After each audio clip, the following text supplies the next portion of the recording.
You guys may recall a video that I shared involving a Robert West, aka Uncle Bob as I call him, in which a plainclothes Portland Police Bureau officer took no longer than 7 seconds to jump out of his car and grab Bob's camera by the lens, damaging it.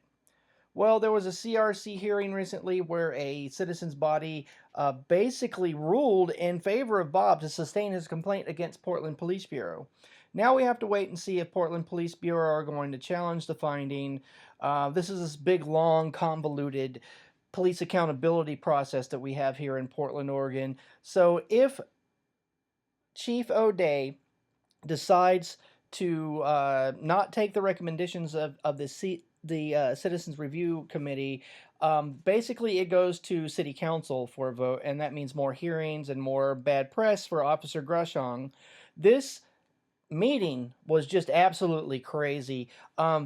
Officer Greshong, the officer in question that grabbed Bob's camera and damaged it, his immediate supervisor is none other than the infamous Mark Kruger, a cop who has been outed for being an open Nazi. He actually set up a shrine to fallen Nazi soldiers in a park. Guy's just all kinds of creepy. I mean, he's even sporting a Hitler Youth haircut where it's high and tight on the sides and combed over.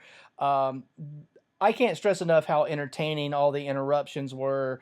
My favorite moment of this entire hearing was when I asked Internal Affairs, what about the dome cameras that were right outside the police garage directly above Bob? 2 cameras, in fact. And the response was those cameras weren't recording anything at the time. Just total massive bullshit. Check out the info link below the video for full information about this story. It was just very entertaining to watch the Portland Police Bureau's union chief and the Nazi cop Mark Kruger try to make up excuses for the camera grabber. So without further ado, here you go. At this time, we'll take public comments specifically about the sufficiency of the investigation and the case file. I'd like to take no more than 10 minutes, and it seems to make sense to make sure that everybody gets time to speak. If we could get a rough estimate of how many people want to speak, and then we can divide the time up. So let's try to go about 1.5 minutes each. I think that should be a good estimate. So,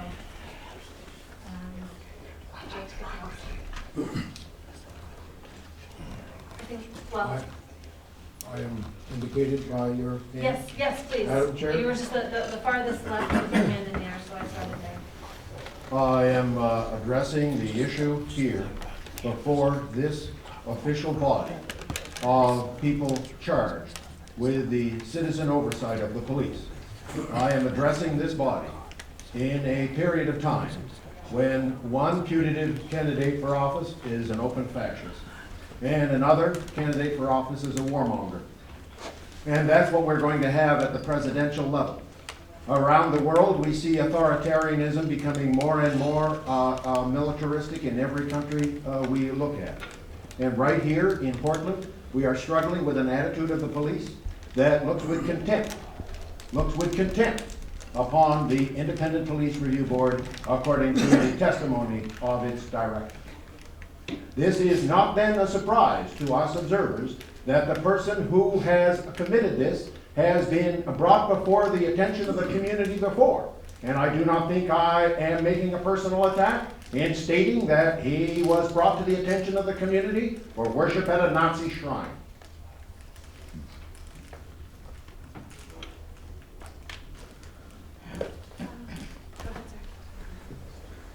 Mike Blue here again, representative of Film and Police Portland.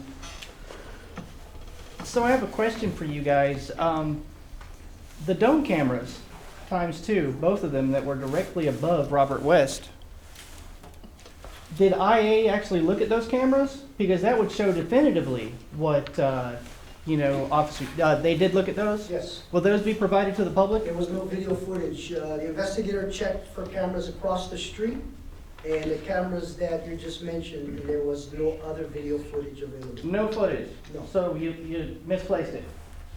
Didn't exist. Didn't exist, so those cameras don't run that were directly above Robert West? Yes, my understanding is the cameras in the county is not recording, so. Wow. Okay, right on.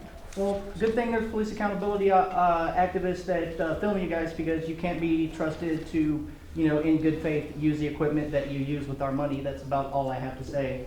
I just want to say, while I appreciate Captain Rodriguez's response, all the comments and questions should be directed to the chair of the committee. Okay, I addressed a comment to you. He answered I it. understand, I do. Who would like to speak next? Go ahead, sir. Yes.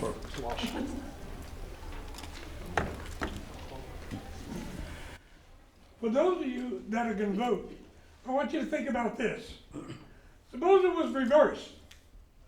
Suppose the police officer was taking the video, and this gentleman went up and grabbed that video camera.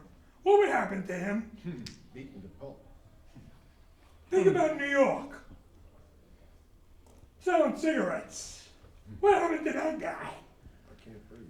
This is an assault. If you touch another human being, that's assault. No questions. You don't need the video. But it's really outrageous that you don't have it. It's outrageous. Come on, folks.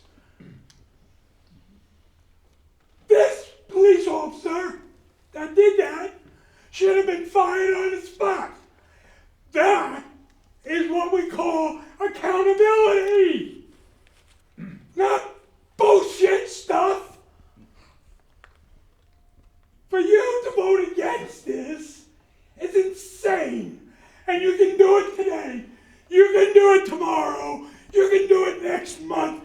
You can do it 6 months from now. But sooner or later, this city will explode until we get somebody that stands up and says enough. Enough. Enough! And I got the message. Democracy is messy. Would you understand that? And again, I'd like to remind everyone, at this point, we're just discussing whether the investigation was thorough enough. We will move to the appeal where we'll discuss these issues. It was not thorough. Where's the video?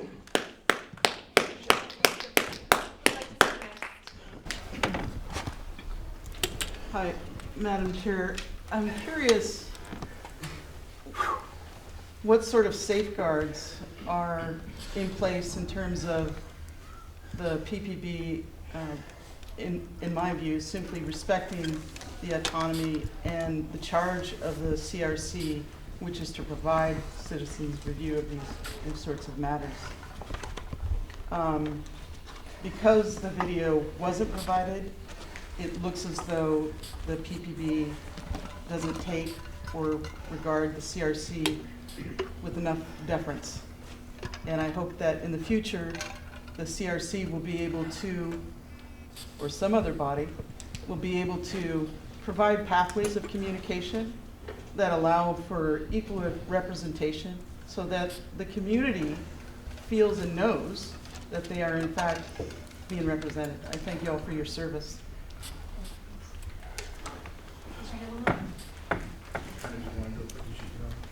So, She's up to you first. Dan Handel will report in the And referring to Mr. Young's point, I'm always curious why they pick the directives that they do to investigate. I believe laws, rules, and orders is the directive that should have been used, and there's a law that Ms. Prosper referred to that was just passed last year that allows citizens, community members, to videotape the police in a public place. That was violated, in my opinion. And as Mr. Walsh noted, it's harassment, not assault, but if one person talks to another person without that person's consent, that's harassment, which is another law or rule that was violated. Compared this to the bag that was grabbed on the TriNet platform in the case that you last heard earlier this month, which was quite shocking to the woman who was walking away from the officer at the time. I also just want to thank the IPR director for including his letter, which is very close to what we're asking for, the disposition letter that includes information about how the decisions were made, but we still, I'm in touch with Captain Rodriguez about getting those disposition letters back into your packets for the public, because I think we all should be able to read what the Bureau wrote back to the attorney. Thank you. I'd like to bring two things to your attention. Number one is, I think the video that the Captain Kruger has may be more complete. I would hope that you would not just rely on a YouTube video that could be edited and cut for your determination before you make a decision whether to take it to appeal, but in fact to watch the video, the full video.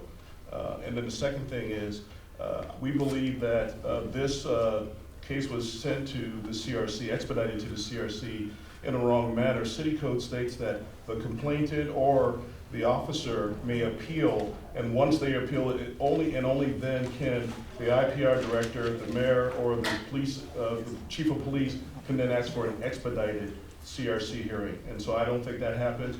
We've done a public records request and have not gotten that information, but I believe they put the horse before the carriage. So I would hope that you would also look at that. Thank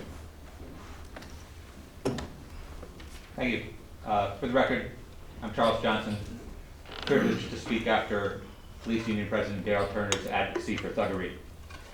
How's that respect? So, I don't have respect for you. So, I don't believe you've earned any. Please So, speak respectfully. no, let's not respect a system that says, there's taxpayer-funded cameras up there in the roof, but we don't have any video from them. A package was prepared for y'all. Oh, you shouldn't have looked at the YouTube video, even though we didn't properly prepare an evidence package. I don't care whether it was the police who didn't prepare an evidence package or the IPR who didn't prepare an evidence package.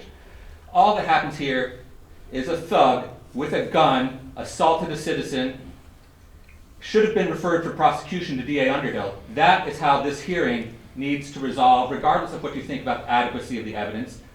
An assault happened. Police people are covering up an assault by police on a citizen. It should be referred either by the police or somehow through this Citizens Accountability Commission to have that officer investigated for assault, and then we can try and get DA Underhill out of office when he writes another blank check for the police to abuse citizens. Thank you. Any more public comment? Anything, think it over before we vote, or should we move to the vote? I don't think we need a break. I've got a couple of questions based on public comment. The video that you had mentioned to us, did that come from the internet, from the YouTube? Yes, sir. So there would be no difference between that and what we saw online? As far as you know, presumably, fair question. Second, and this relates to, forgive my terminology, CRC jurisdiction, and whether we have lawful authority to proceed tonight, and I have to defer to the city attorney's office. Would you speak up, please? Thank you. There should be So my question to the city attorney is, based on the comments that we had, that essentially says that the CRC has no jurisdiction to hear this, should we proceed? Or is there any research that needs to be done? If you wouldn't mind, could you add what you're referring to, Mr. Turner's second point? That is correct. So if you That's could the also- second point of Mr. Turner. Yeah, and if in your answer you could reiterate his concerns, I would appreciate hearing them again for my own understanding. Mr. Turner's, but the issue at hand, I don't know if I I won't understand it reiterate completely. Mr. Turner's concerns. I think he did a good job on his own. I just, Did you not it was hear the them? first time I heard them, and there was something, I didn't quite hear all of it, so.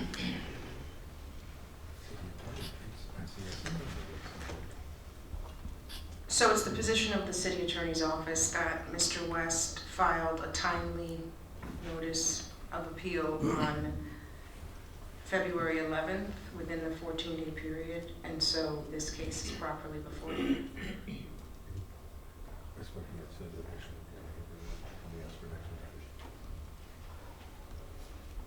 Mr. Young, are you able to flesh out the issue at hand? I'm not sure I understand what the concern is.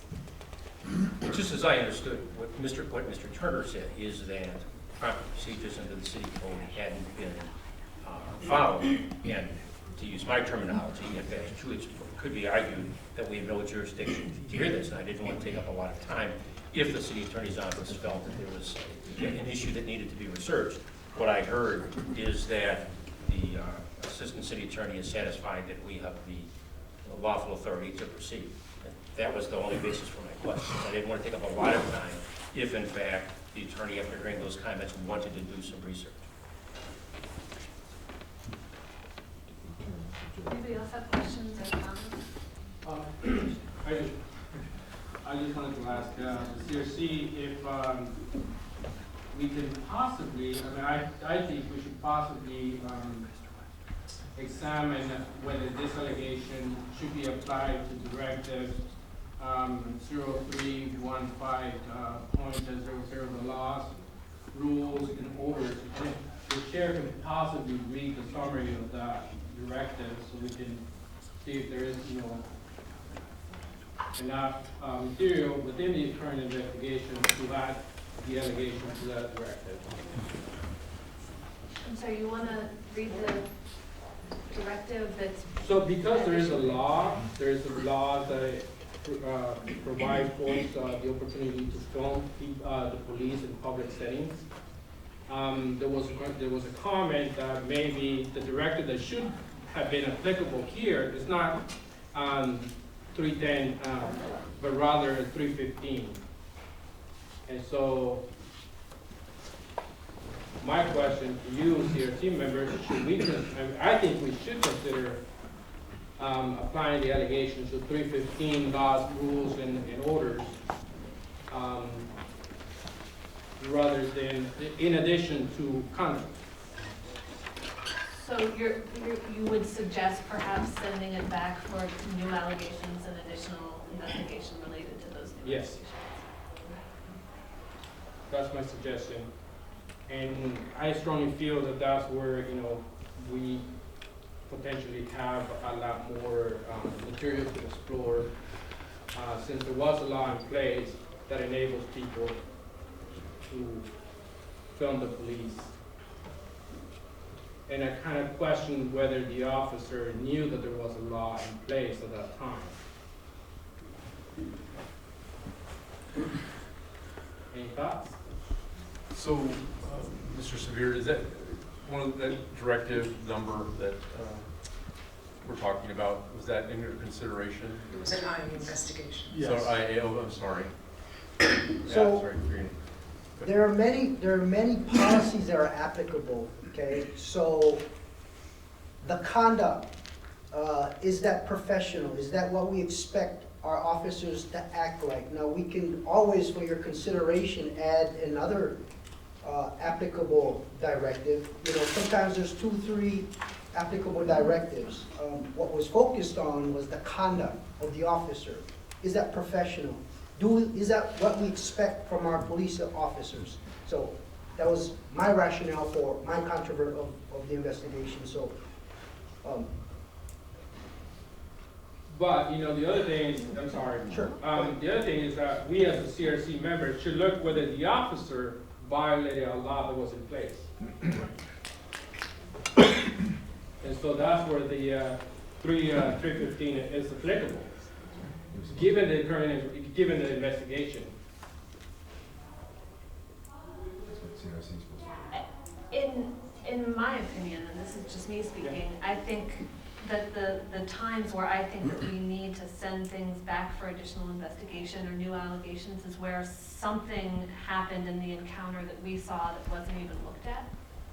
And to me, it seems like the question of whether the officer grabbed the camera and moved the camera was precisely what was investigated, and the finding centered on that anyway. So I tend to think that it's not a situation. Perhaps there was a time where Ms. Ford felt like maybe there was some racial profiling going on, and it was apparent from the fact that nobody looked at it.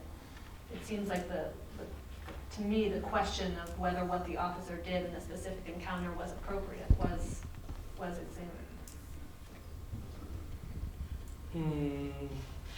That's not my opinion. My opinion is that if there are additional directives that the officer, that the actions of the officer violated those laws that apply to those directives, we should apply the allegations to those other directives as well. And I believe we, the CRC, have the responsibility and also the authority to send a case back so that that allegation should be applied, to those directives. Just a little clarification. So the CRC has the ability to send a case back for additional investigation. Allegation that is up to the investigative agency to determine whether they would add an allegation or recraft an allegation. So that is up to, this is the case that Internal Affairs investigated, so it would be up to Internal Affairs to make a decision on whether an allegation would be added or not. The authority that the CRC has is to send it back for additional investigation. If you thought there is something that Internal Affairs IPR missed in this case, then the CRC is well within its authority to send the case back for that rationale. But for an allegation, that would be basically a CRC recommendation to the Internal Affairs that they do that. I don't know.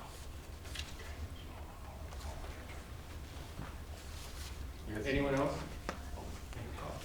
I guess I'm with Ms. Malone. I feel like the general conduct of the officer is what was being investigated, and it was investigated by them.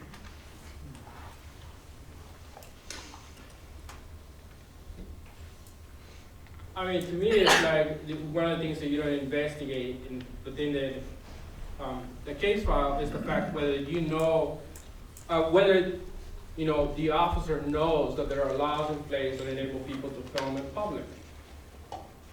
And so we don't care much about that or anything about that. Whether the officer knows that there are laws. And to me, that's where I'm stuck. It's like that's the officer knows that there are laws that enable people to film police officers in public. Can I just want to make a clarification about the term law that's getting bandied around. There's an Oregon law that was not in effect until January 1st. This incident happened before January 1st. There is a right, and you can have a right without a law being written about that right. It can be constitutional, it can be a common law right, etc. So there is a right to film matters of public interest. There are circuits in this country who have said that included in a matter of public interest are the workings of the police. So if you put it all together, you have a right to film the police without necessarily there being a law written and passed by legislators that say this law allows people to film the police. Is that? It's making sense. Okay. Yeah. Oh yeah, but I mean, Good. you know, I'd like the to thing make is that sense. everyone should know this, so that. Now I have a question for the city attorney. You said earlier, and I wrote it down specifically, that there is a right to video a person performing a law enforcement action in public, unless, of course, there's interference. Were you talking about a statute that was not in effect, or was that just a general principle that was in effect at That's the time? a general principle. The statute in Oregon that touches this but doesn't exactly say that was not in effect until January 1st of this year. I understand. In fairness, Roberto, while I've got concerns regarding the allegation myself, number one, I'm not sure we have as Constantine said, the right to send it back. Our job is to send it back for further investigation, not that we, and if we disagree with the allegation, we certainly can say that. We have no right to send it back for rephrasing of the allegations, number one. Number two, I respectfully suggest to you that if it is established that the officer knowingly violated a clearly established law, given whatever the facts are of this case, that I will be doing my best to persuade you that that's unprofessional conduct. And I'm not sure if in fact those are the facts, and they're established to our satisfaction that way, that you need a new allegation, that could arguably be unprofessional. I think you'd be justified in finding that. Okay? Or to bring disrespect. If a law enforcement officer is clearly violating, or is violating a clearly established law, then arguably that's going to bring disrespect. So I'm not sure that the allegation, to address your concerns, would need to be revised. A lot depends on what the facts are, okay? And I'm not prejudging, I'm merely talking again No, on no, a no, theoretical yeah, basis. yeah, I understand. I have a question, and it does have to do with the allegation. I don't want to be questioning the allegation, I'm just wanting to understand the finding and how it relates to the allegation. So I'm not sure exactly who to address this to, but perhaps we can discuss it. It says the Officer A acted unprofessionally.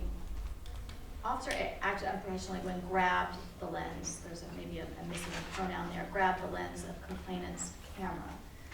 So my question is, if the finding is unsustained as per the investigation, was it because it wasn't established that the camera was grabbed? Like, could we have unprofessional conduct without proving that something was grabbed in this situation? And how do those go together in our thinking about this, the unprofessionalism and the grabbing? I guess I would just have a question about whether that would inform whether the investigation was sufficient, or whether that's a question maybe saved until the appeal. I'm not sure. Well, because I think part of the investigation was whether, and viewing of the video and the questioning whether or not the camera was grabbed or pushed. And so that's where that's why I'm including it now, perhaps, but perhaps it's best to discuss that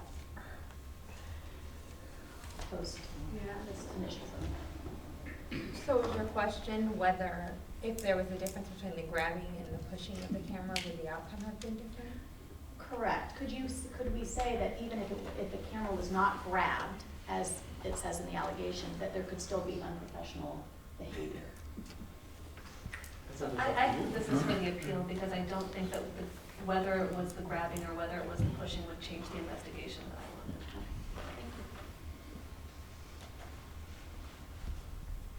So, for me at this point, if we just, it sounds like we're interested in we agree with the investigation, I feel that we have enough information.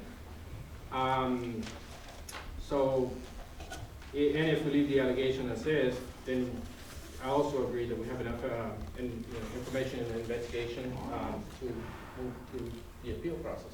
Would you like to make a motion? I would like to make a motion. I'll second. So let's start with Mr. Rivera. Aye. Aye. Aye. Aye. Aye. Aye. Aye. Okay. Why don't we take a break between now and the appeal? We'll come back in 10 minutes. Yes, you don't need to send it back.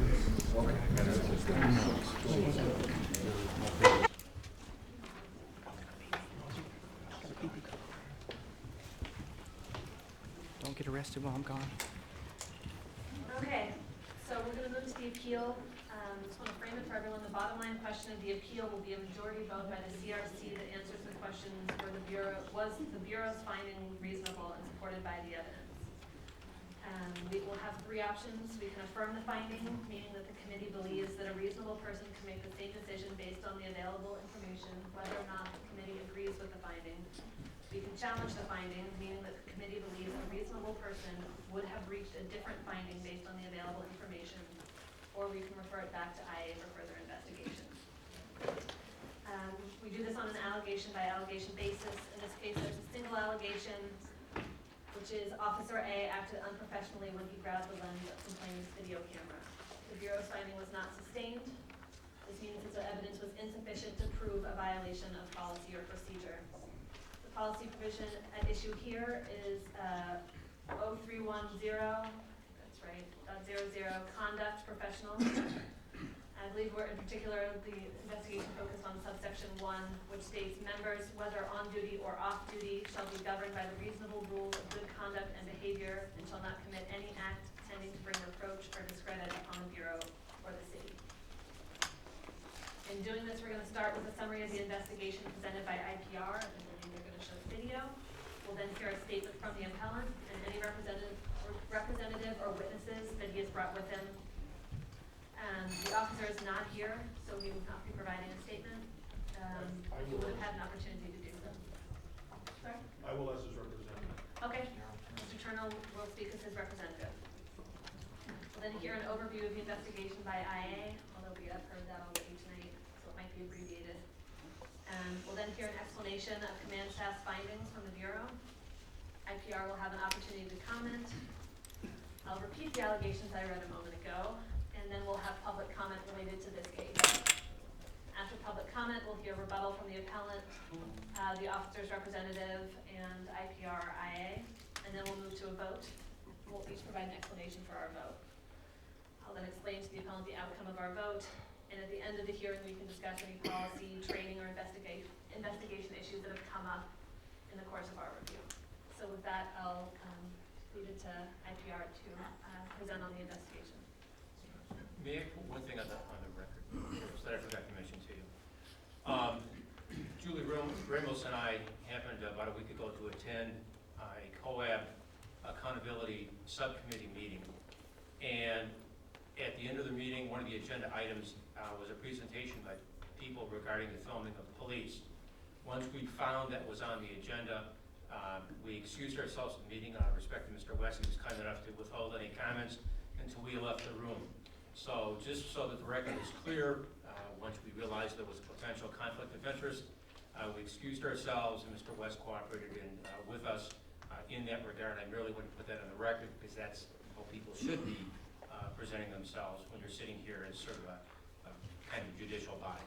So, and I want to thank Julie for going with me because we both agreed we should leave, which we did do. Okay. Mr. Miller?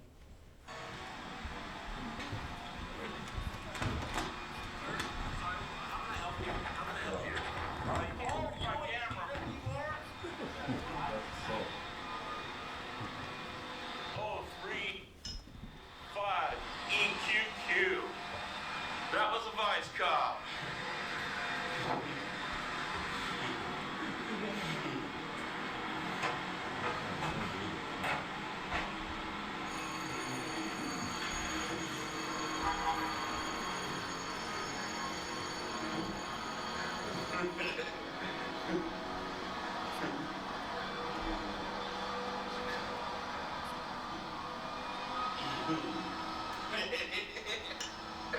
Oh, man.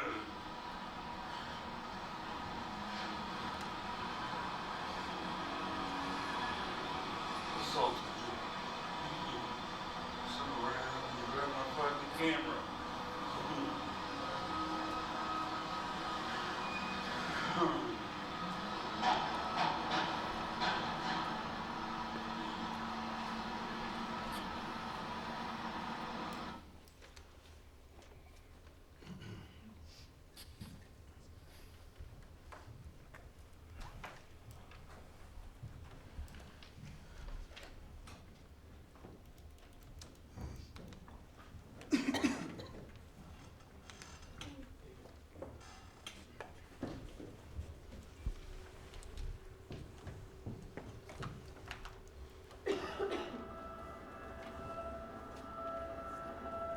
Maybe it was edited to make the police look good? Well, wait our turn to speak. Thank you.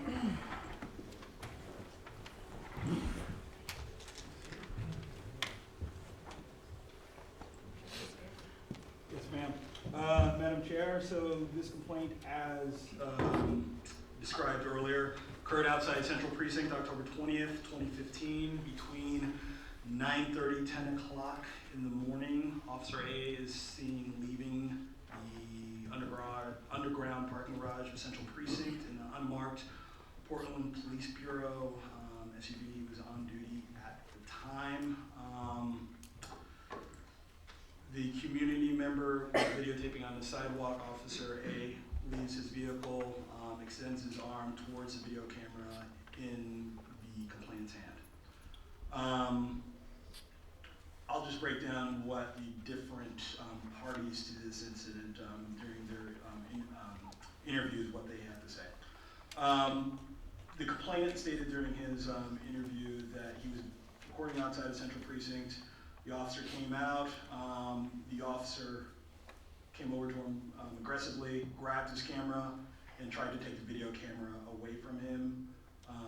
He said he recorded the video and put it on YouTube. YouTube. The involved member was interviewed by Internal Affairs. He said he was coming out of the garage carefully, paying attention to any pedestrians on the street. There was a patrol vehicle blocking his egress out of the garage, so that made him very careful. He didn't want to hit anybody. As he exited the garage, he thought someone yelled something at him. He was concerned that he might have hit somebody, so he got out of his vehicle to see what had occurred. Leaving his vehicle, he saw the complainant holding his camera. He says he asked the individual several times if there's some way he could help him. And at some point, he recognizes the complainant and got back into his vehicle and left. According to the involved member, he believed that the complainant was attempting to incite some sort of altercation. Success. The involved member did not recall grabbing the camera, but he did recall blocking the camera from coming into his face several times.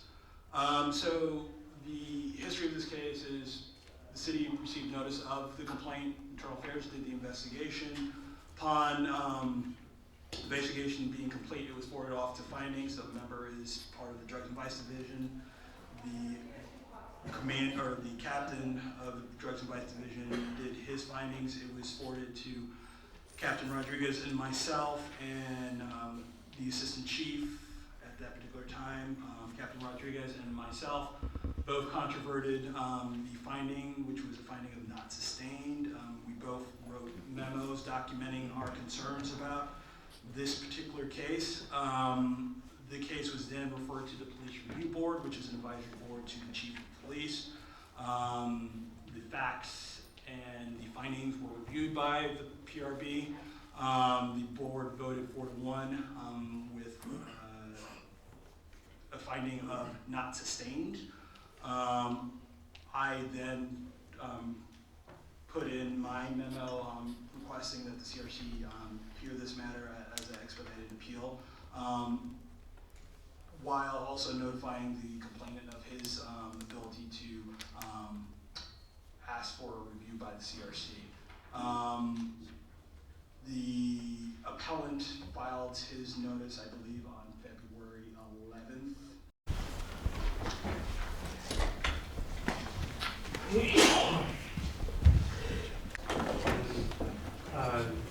Just for our Justice Net, with the appeal process advisor for the appellant, I just wanted to say up front that the appellant has agreed to be called by his name, and you do not need to use the appellant. Thank you.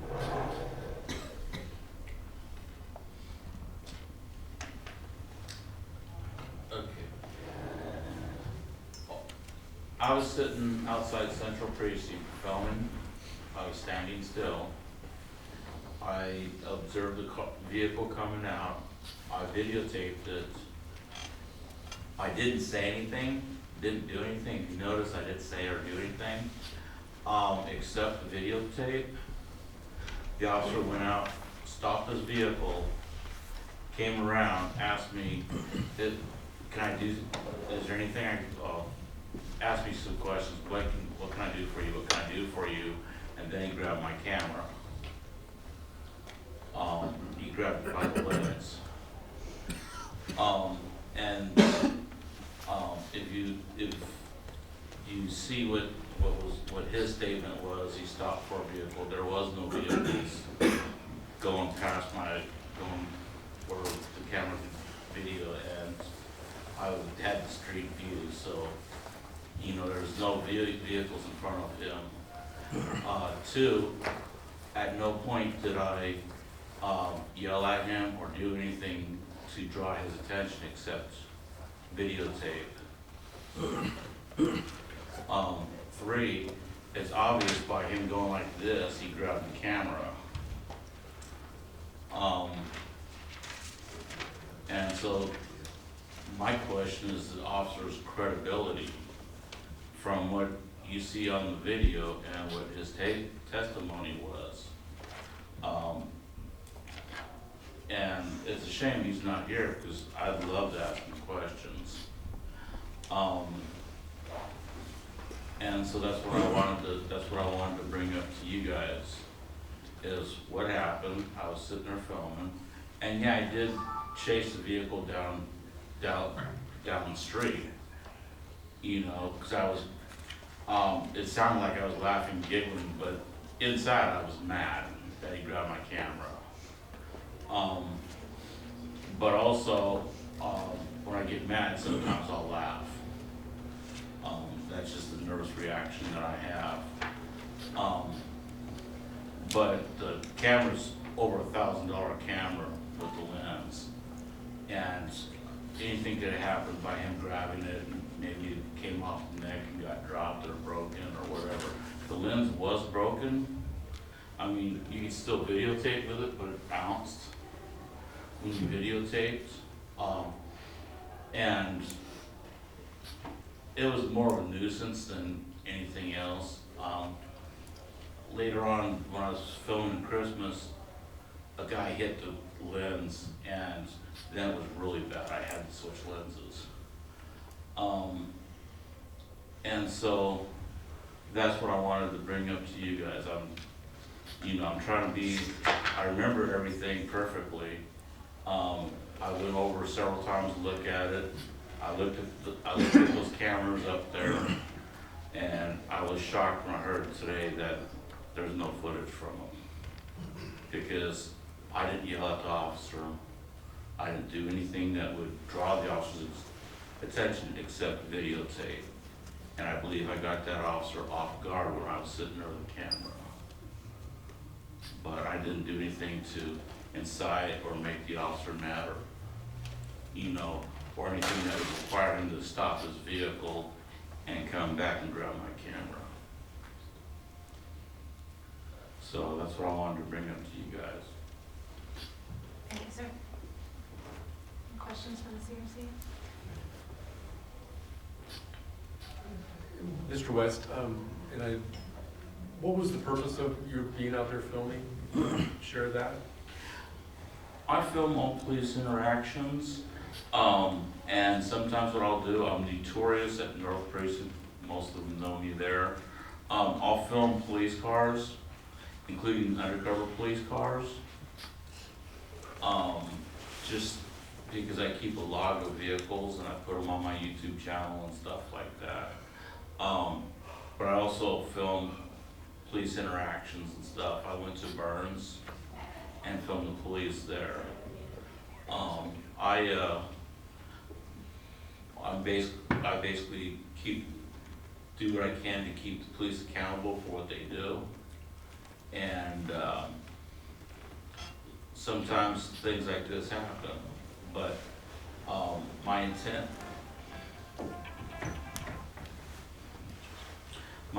was not to cause a problem with the officer. My intent was just to video the vehicles that were coming out. I was supposed to go to court that day, so that's why I was there, because I had to go to court. Otherwise, I probably would have been filming North Precinct, because I spent a lot of time filming their cars. Their cars are a lot easier to film than Central Precincts. I guess one more question. The intent of filming the cars? I understand the interactions. I'm trying to understand the filming of the cars. What it is you get to know the vehicles and you get to know the license plate numbers. So when I'm out filming, if I'm out driving someplace and I see a vehicle and I recognize the vehicle and license plate number, then I can find a spot to legally turn and follow that vehicle.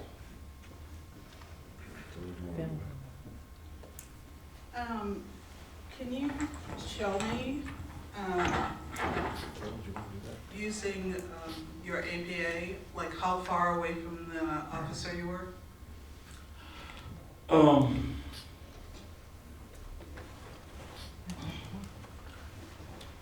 was about from me to here, away from where they come out. The officer raced up. The officer was probably about here. And then your camera lens extends how far?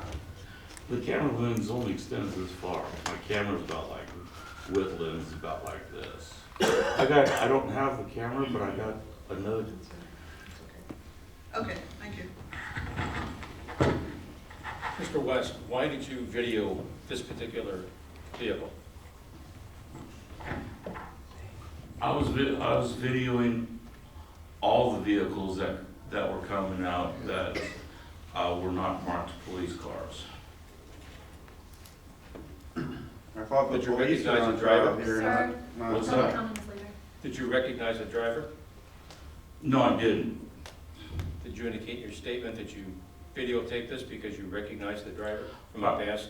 I recognized the driver when he got out of the vehicle and came at me.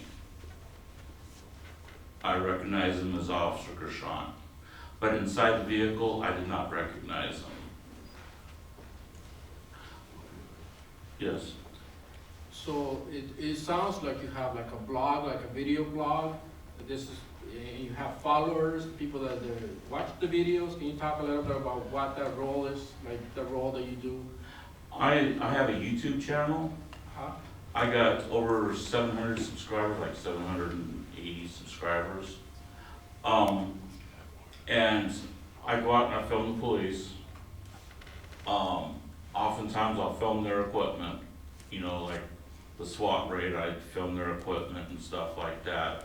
Filmed officers running up there and stuff like that. All the officers I've talked to sat there and said, you have a right to film. A lot of the officers that were honest said, hey, we don't like to be filmed, you know. I don't know if he had a bad day. I don't know the circumstances behind him. I don't know what his assignment was. I don't know what prompted him to stop the vehicle.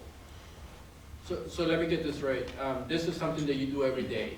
You go out and you film North Precinct, you film Central, you film any other prison that, you know, where police officers come out, the garage or the parking lot. I do about 3 hours of filming a day.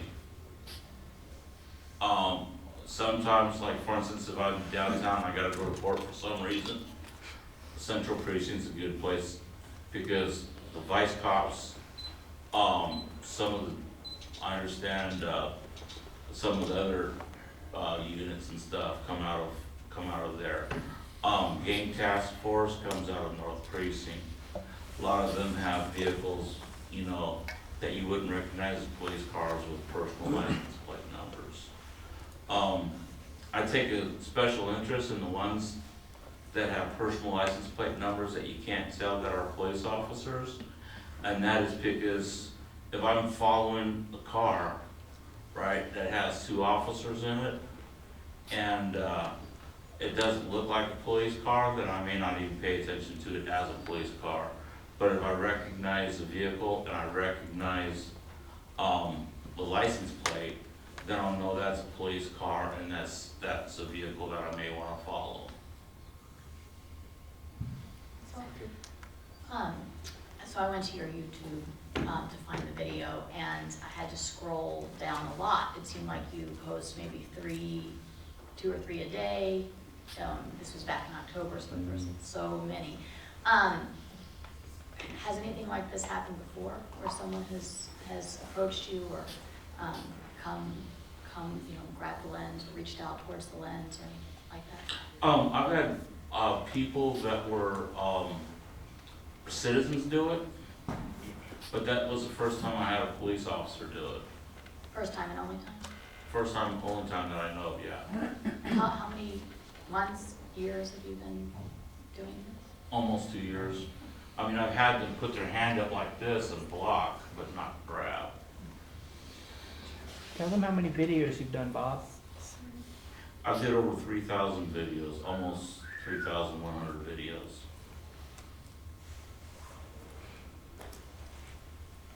Any more questions?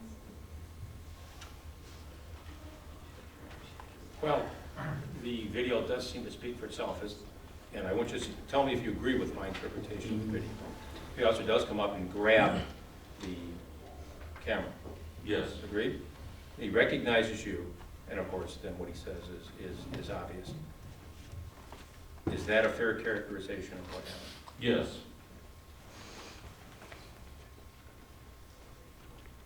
If there are no more questions from the committee, we'll hear a statement from the officer's representative.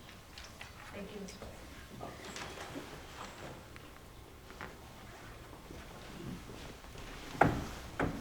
Mr. Turner, did you want to speak as the Yeah, officer's let them have their time in case they want to say something else. Do you have one? Who wants to? Yes, please. Thank you.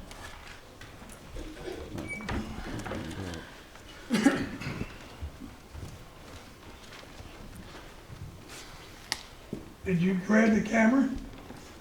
And why are you up there? He's entitled to speak as the officer's representative. You don't even know what happened. Sir, Could we offer him the same respect we just gave Mr. West? Why is he up there? He does Because the officer- Would you explain to the audience why he's up there? Sir, we're gonna have to ask you to leave. no, We need we're to not get the gonna same. No, you're not gonna ask me to We're leave. gonna have to leave if it's not respect. Where have we seen He it? already got kicked out. If you want to get sued again, go right ahead. I don't think that's a good tactic. He's acting as the policeman's representative, and he has a right to speak, so could we hear him speak? That's all I'm asking, just explain it to us. Because he was not there. It's all hearsay. Thank Okay, you. thank you. It's all hearsay. Sir, Yes. Go ahead. the officer has a right to have a representative present. Mr. Turner is his representative, and we will hear him speak, and we'll be quiet while he speaks. Would you at least acknowledge that he's biased? No, sir. He's a union rep, for God's Okay, sake. we're gonna take a 5-minute break. I used to be a chief union So an steward. unbiased union. He's a union rep. You see a cop assault a citizen, and all you want to do is cross I's and dot T's.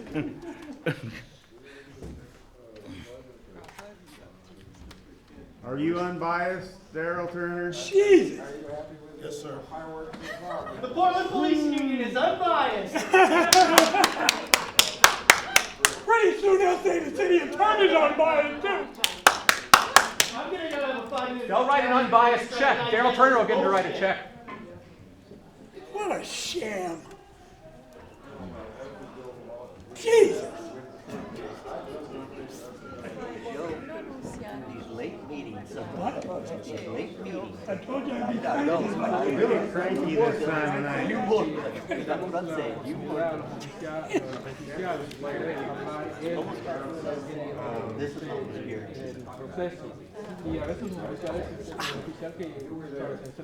You should stop picking on that unbiased representative of the union job. Come on, he's unbiased. He just They got said he's unbiased. Don't you believe him? No! I love you. You don't believe he's unbiased? Come on. You guys got guns? Nope. You got mace? You guys You can know what we do. carry. You guys can do shit. The Portland Police Bureau Union Chief is unbiased.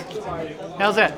They misplaced the video cameras, 2 video cameras footage that's directly above Robert West. And we're supposed to respect this man's, anything he has to say that he's not going to make a biased statement. Hey, It's we're so biased, ridiculous. right? I absolutely am, but you know, I don't But make you don't any say you're pretense not- about that. I don't that make any you're pretense not about. No, I biased. don't. You just say, yeah, I'm biased. My perspective is police accountability. So of course I'm biased. But I mean, this is ridiculous. And the fact that you know something I find interesting, the union representative for Portland's Police Bureau just urged this panel to, I don't know, don't look at the YouTube video, look at the other video because that one's more objective. What other video? I think Pinocchio's nose is growing. He just made a reference to another video existing, but I guess we're supposed to be deaf. I mean, what other video? He says to the committee, watch the other video because Robert West's video might be biased, but the union representative over there is talking about the fact that there's some other video that exists. I don't understand. I mean, in a court, that would be like contempt of court. Like, you know, how about evidence tampering? Okay. Okay. Thanks for coming around to see how it goes. Yeah, it's strange. I've encountered these people on the streets Or would be before. biased and edited, right? What other video, you lying prick?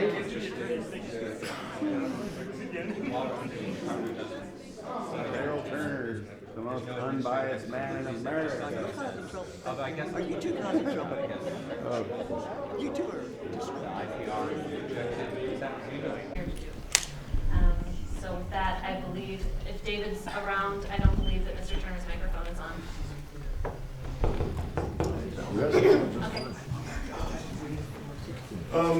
As we stated earlier, I'm Daryl Turner, President of the Portland Police Association and representative for the Officer A. I would just say, per the IPR Director's comments, that the investigation was full, thorough, and it was a good job done by Internal Affairs. I believe that the results and the findings that came from Captain Kruger and also Commander Burke were fair. I believe you see the video, there's no malice in the officer when he got out of the vehicle. He wasn't speeding, he was worried about a vehicle to his left that was double parked, which was a police vehicle. It's a difficult place to come out of.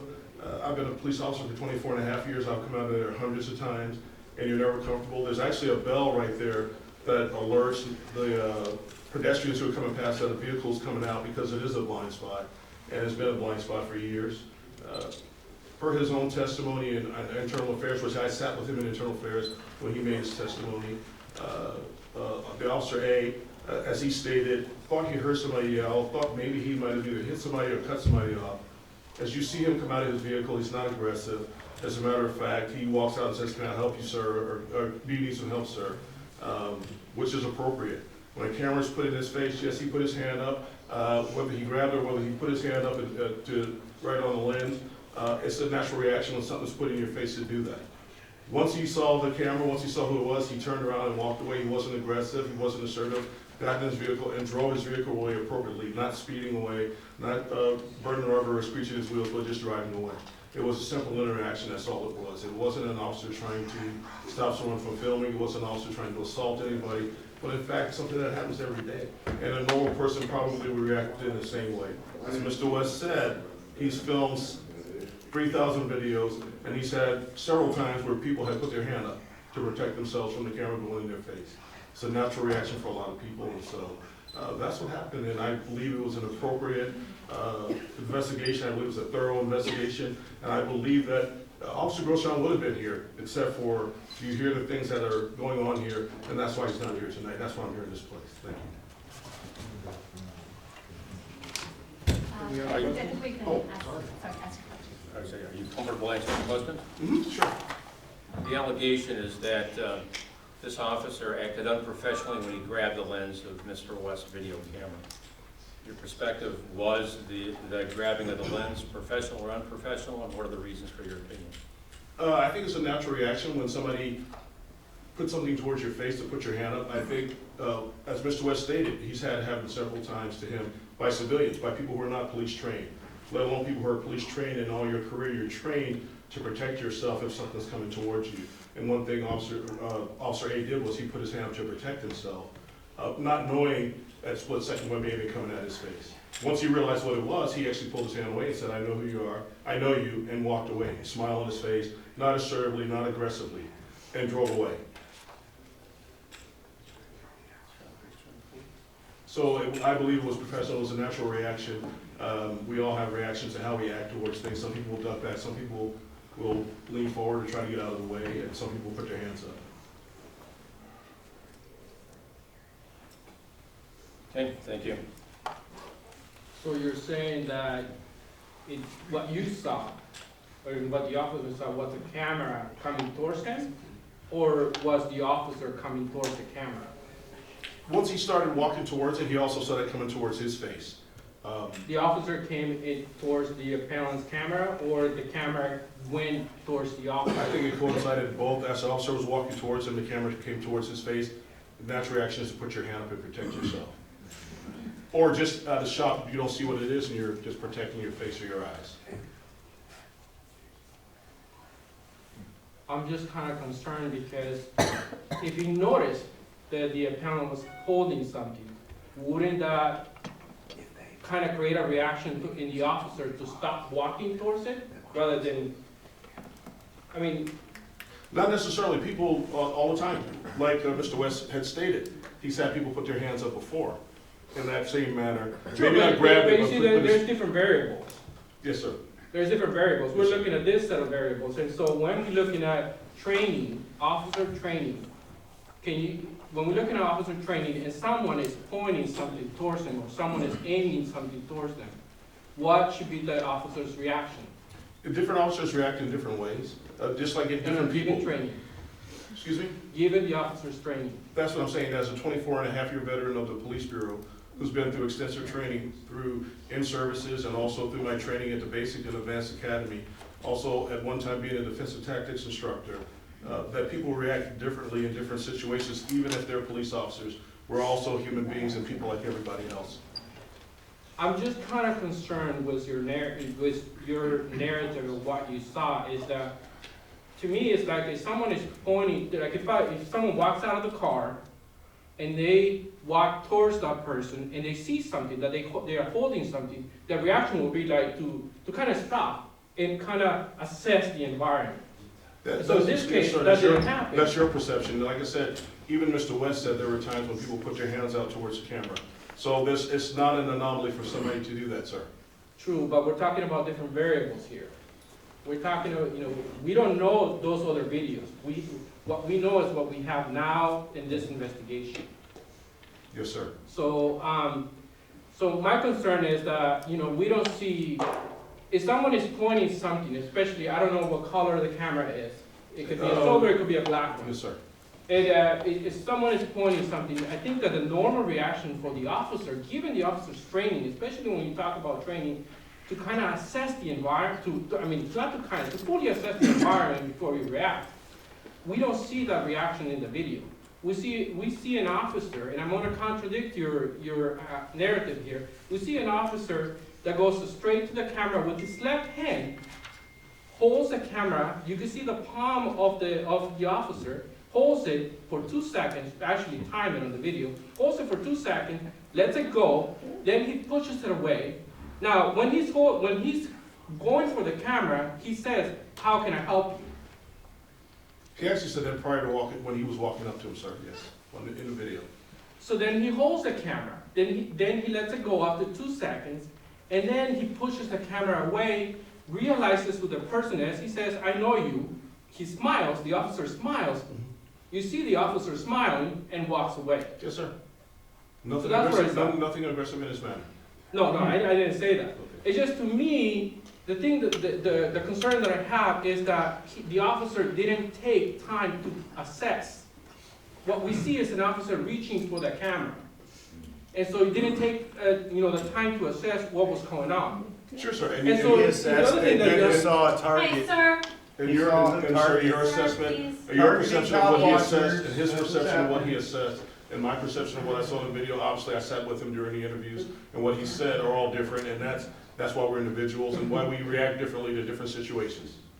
Mr. Rivera, I think you guys have a disagreement. I agree. Thank you, sir. Thank you. I think you guys have a disagreement. Any other questions for Mr. Turner? Thank you, Mr. Thank you. All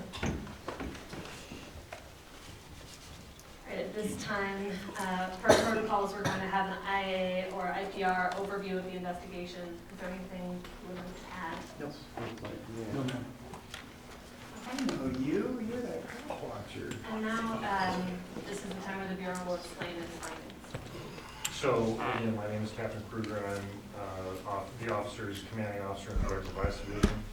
This case was sent to me for findings on Hey! December 9th, 2015, and I need to be clear in that I completely concur that citizens have the right to film police officers. This is not a question for me in any way, shape, or form. The question here really gets to what Mr. Young stated at the beginning of this discussion, which was, what is the actual standard?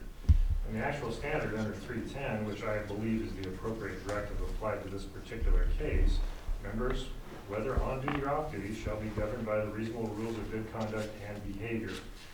And the operative words in that statement are the reasonable rules of good conduct and behavior.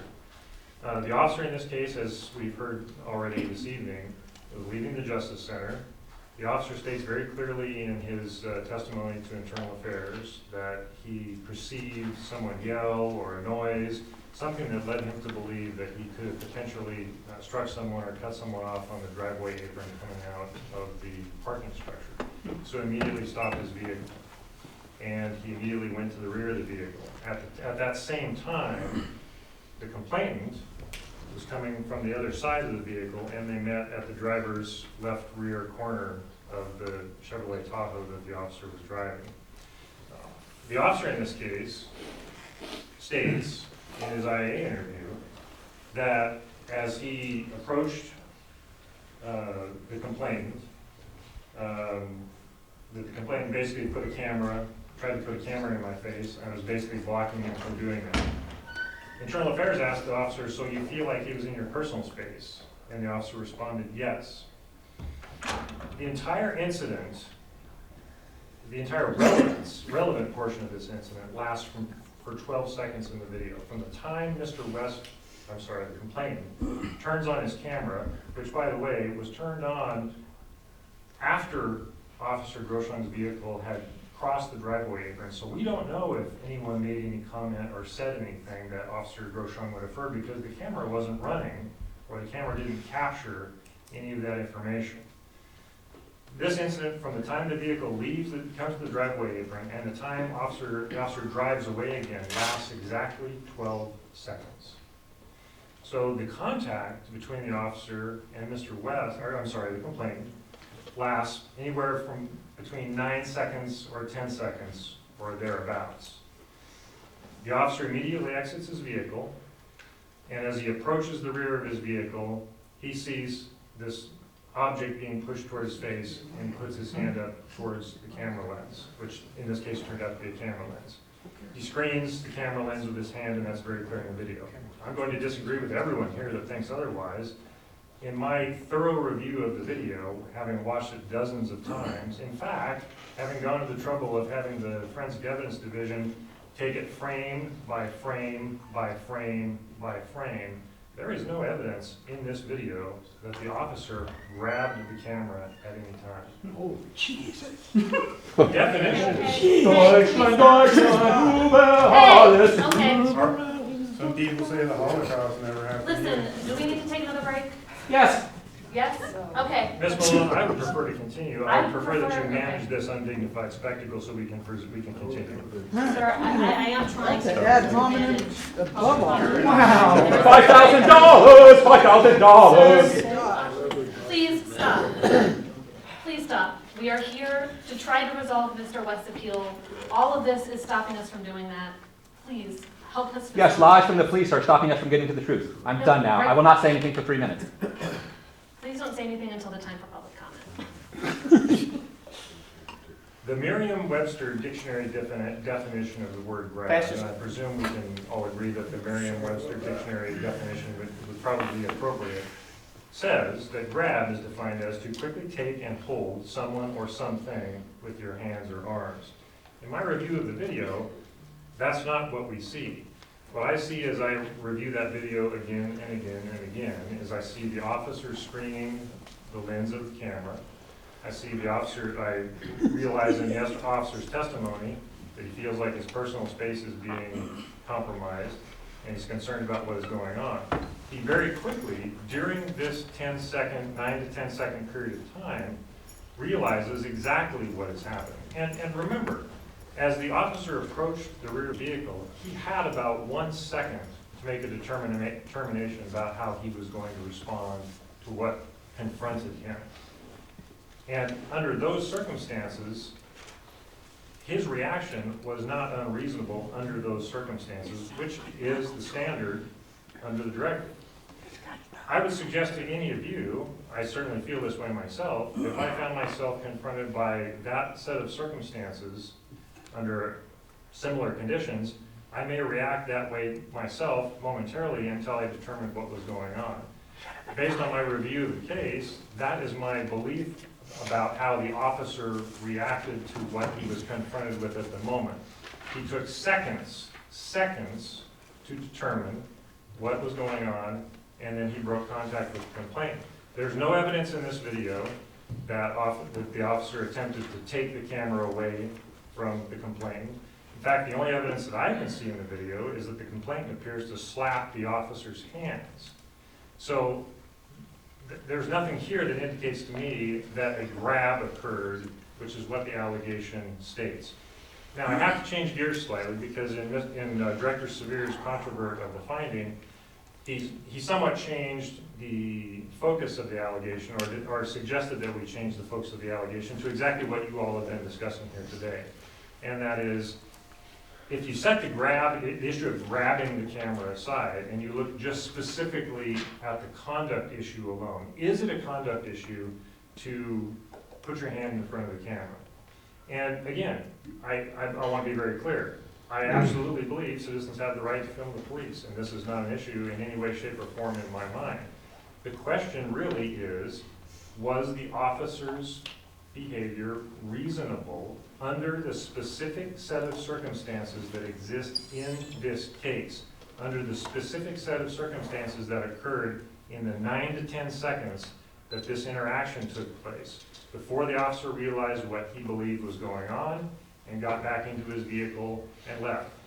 I would agree completely. I would have sustained this violation if I believed from the evidence of the video that the officer did indeed grab the complainant's camera, that the officer did indeed attempt to deprive the complainant from having his camera. I would have sustained the violation if I had believed that the officer had exacerbated this situation in any way, shape, or form. The officer does not engage in any kind of verbal altercation with the complainant. The officer is polite. In fact, the officer is doing exactly what I would expect him to do if he believes he's cut somebody off or potentially hit somebody coming out of the driveway apron from the precinct. He stopped to determine what the problem was. He makes this sudden encounter. He responds. He realizes what's going on. He changes his direction immediately, and he goes about his business. That is the very definition of reasonable under any circumstances, and it fits clearly within the Directive 310 in terms of the operative portion that I've just described to you. That was the analysis that I put into to this particular allegation. And yes, it's possible that a slightly different wording of the allegation may have made it more simple to provide a more detailed analysis of what occurred. I do have the opportunity to look at the allegation and make a determination if other violations exist here. But my analysis of it was that the grab did not occur, and that beyond that, the officer's behavior was reasonable, and therefore, this particular allegation was not sustained. Anybody have questions? Go ahead. Yeah, so we've heard that the officer's concern was that he may have hit someone, or there was a safety issue, him pulling out. Yes, sir. And so what I'm trying to understand is, and maybe you would have to make an assumption on this part, is the reason for him putting his hand in front of the camera. They seem to be two separate issues, is what I'm getting at. Do you agree that are they tied together, or are they separate issues? No, I believe they're separate issues. From my understanding of or my review of the interviews, Officer Grosjean was concerned, the officer was concerned because he saw this thing coming towards his face, which ultimately turned out to be a camera, and he put his hand up. That's not an unreasonable reaction under those circumstances within that short period of time. Is there anything in police training in regards to some similar situation occurring like this, in regards to what an officer's practice should be when they're encountered with a situation like this? And I don't even want to put the word camera, because I'm assuming the assumption is here he wasn't sure it was a camera. That's my assumption. That's my understanding from the interview. And so what I would say to you is that, if I may, yeah, what I would say to you is, again, this this event occurred in a very compacted time frame. And we don't have a picture of what the camera looked like that Officer Groshong saw. We don't know really what Officer Groshong thought it was initially. He puts his hand up. I'm going to suggest to you, based on my, Daryl Turner made some suggestions about his training experience. I'll suggest to you about my training experience. If I'm in close quarters with somebody that I think could potentially be a threat, in those close quarters, I'm probably going to close that distance to attempt to engage that threat. The officer in this case was at close quarters, saw something that ultimately turned out to be a camera. He simply put his hand up and screened it, realized what it was, and then disengaged. Any further questions?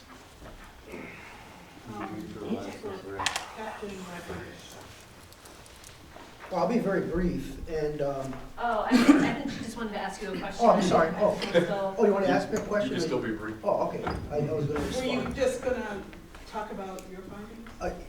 Yeah, go ahead. Oh, is that what you That want? was the question. Yeah, I'll be very brief. I disagreed with the rationale. I did not, and I too watched the video probably over 40 times. And I just don't agree with the rationale that the plaintiff was the person that was the aggressor. I disagree that the camera was being put in the officer's face. And so I controverted the finding, so.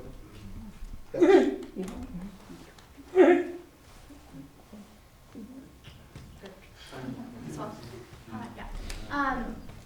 Two questions. The first is, Captain Kruger, you in your findings, you also recommended a debrief, and I was just wondering if you could talk a little, you could just flesh out for us what you would include in a debrief. How can we find it that's helpful in providing more context than just the finding of sustained and not sustained? I did not recommend a debrief. Acting Assistant Chief Berg did. Oh, right, okay, it's part two, okay, so those are, got it, so that's, top is yours, then Berg is underneath, and his is, can anyone provide any information?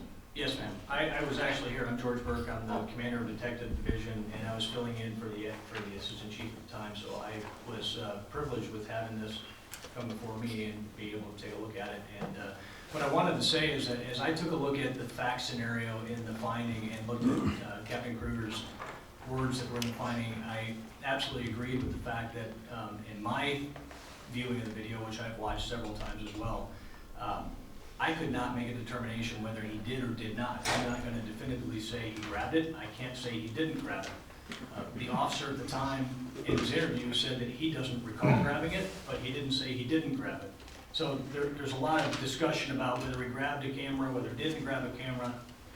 There's a lot of discussion and notation in the finding about what evidence is there to suggest he did or didn't, or what sunlight was available, or what have you. But as I watched the video over and over again, I could not make a firm determination of did he or did he not, which is why I came to the not sustained, was because I couldn't say one way or the other. My recommendation for a debrief was simple, is that although there are several different ways to handle situations like this, the officer chose to handle it the way that he chose to handle it. I did not believe, based on what I saw in front of me, that that was inappropriate based on the facts and the scenario in front of him.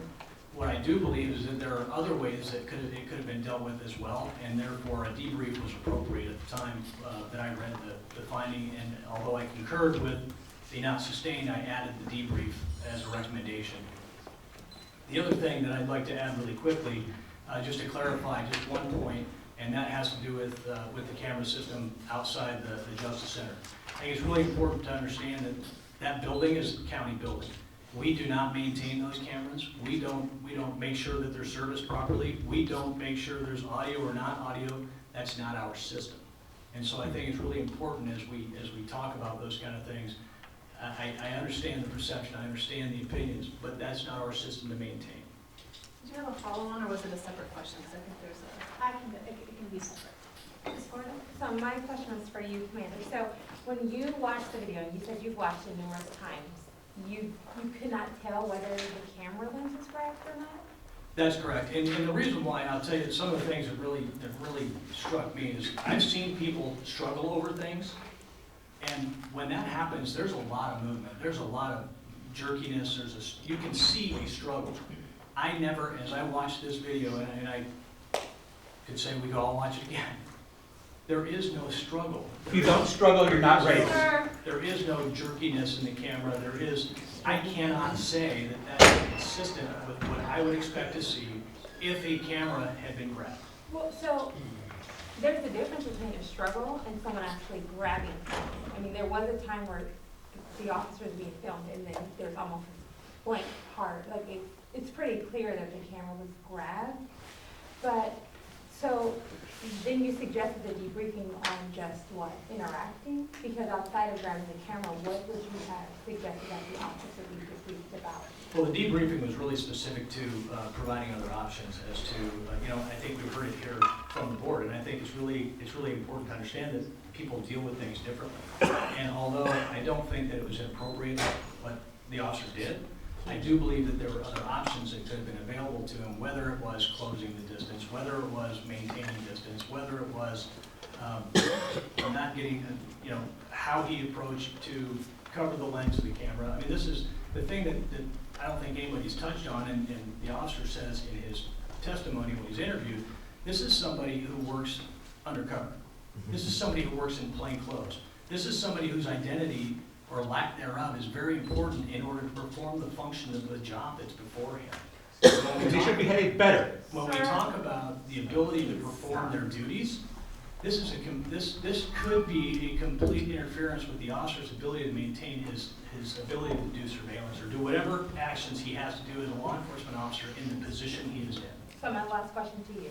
So based on your current statement, then wouldn't exonerated have been better? Or, so either, I would think that the finding, not sustained, I don't see how you define not sustained if you're saying, well, I'm not sure what happened. I don't think it would be not sustained. Based on that, the finding would be unfounded, right? No, Well, evidence is insufficient to go one way or another, it's not the same. and the reason why But he's saying because he can't tell if he even grabbed the camera, so that, but, okay. Never mind. Okay. Thank you. So, Mr. Rivera, I think yeah, sorry. So I just wanted to say that in the officer's report, which was written much prior in the interview, he says that I was met with an individual who was pointing a camera in my face. So, I mean, he says that he recognized that it was a camera. So, Captain Kruger? Yes, sir. You said that you weren't sure, he wasn't sure that the object, what the object was in his interview. In his report, he states that it was a camera. So just to be clear on that.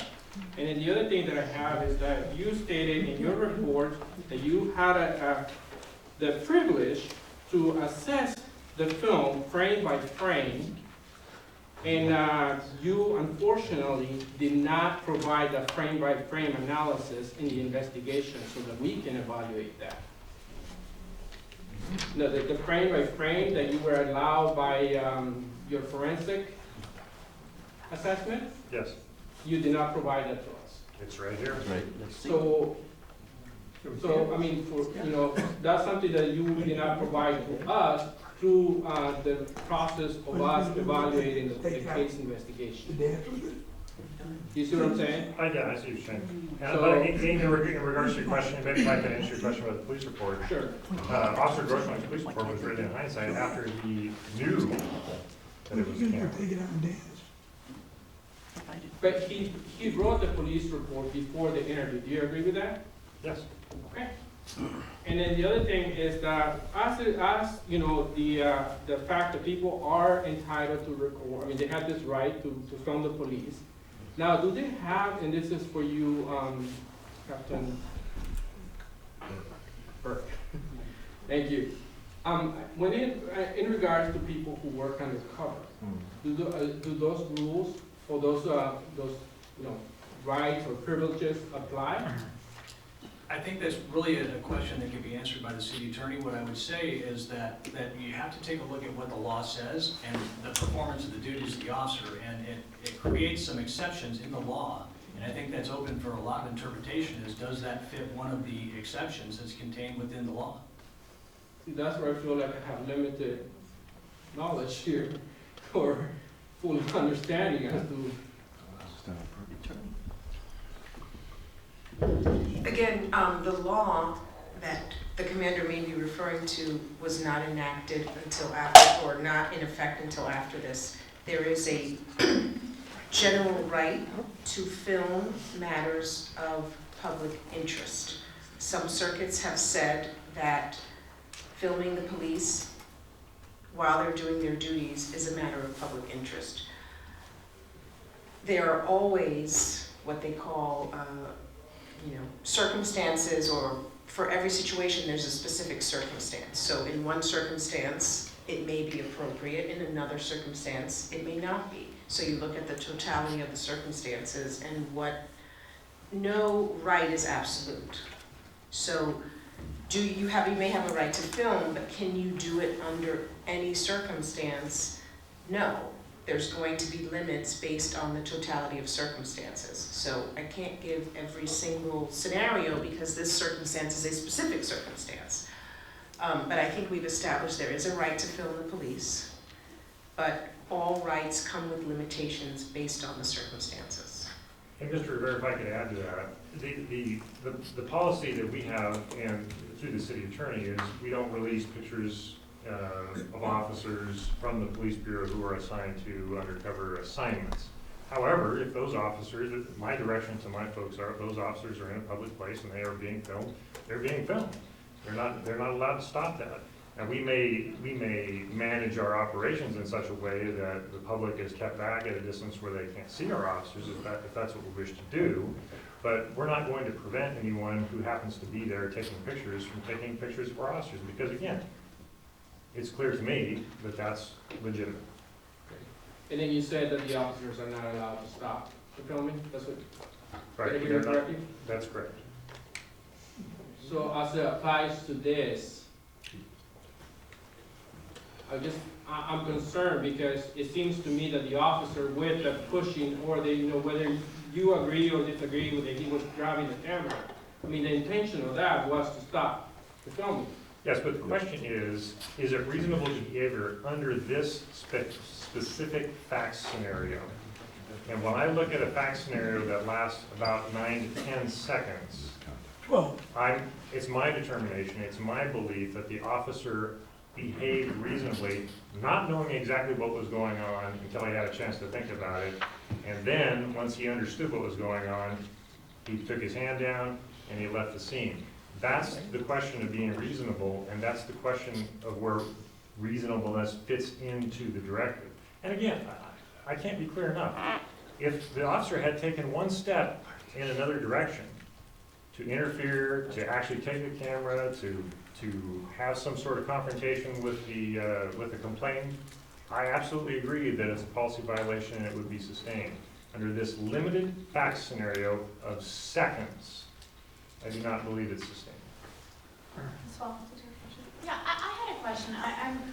I'm just looking at from beginning to end with the conduct there, and I was struck by the tone with which the officer spoke to the person, and it didn't actually seem to me that the person was saying, I'm worried I may have struck you, are you okay?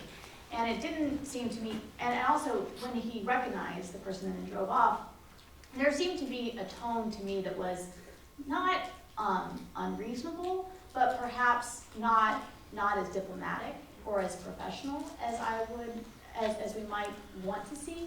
So I was curious in your assessment of conduct how much the verbal portion came into play, and also especially in terms of the debrief, how much that came into play in your assessment.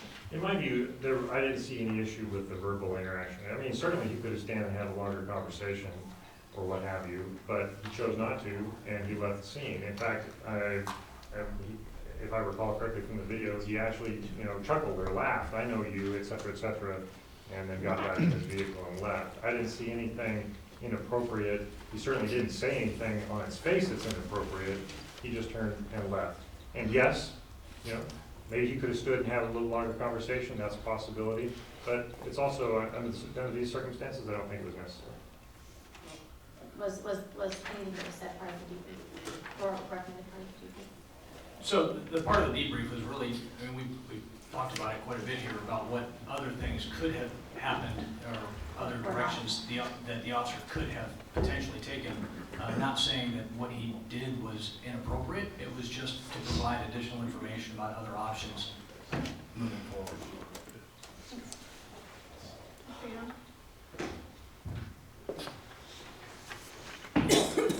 This initial question, I'm sorry, I've got a number of questions. It's either for Captain Rodriguez or Constantine. We can't hear you. I'm sorry. Forgive me, folks. I apologize. It's considered a disability, but my voice tends to deteriorate over time. The allegation is that the officer acted unprofessionally when he grabbed the lens of the video camera. Explain to me, either one of you, based upon police training, clearly established law, why is it unprofessional? If a grabbing occurred, why, in your professional opinion, is it unprofessional?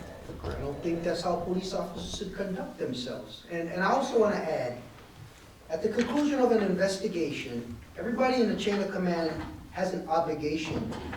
If they feel the investigation is incomplete, if they feel that the investigation needs further investigation, if they don't like the allegations, they have an obligation to send it back. I have. It gets reviewed for completeness by everyone, IPR director, myself, the assistant chief, acting assistant chief Burke at the time, and Captain Kruger. So we all have an obligation in this. So,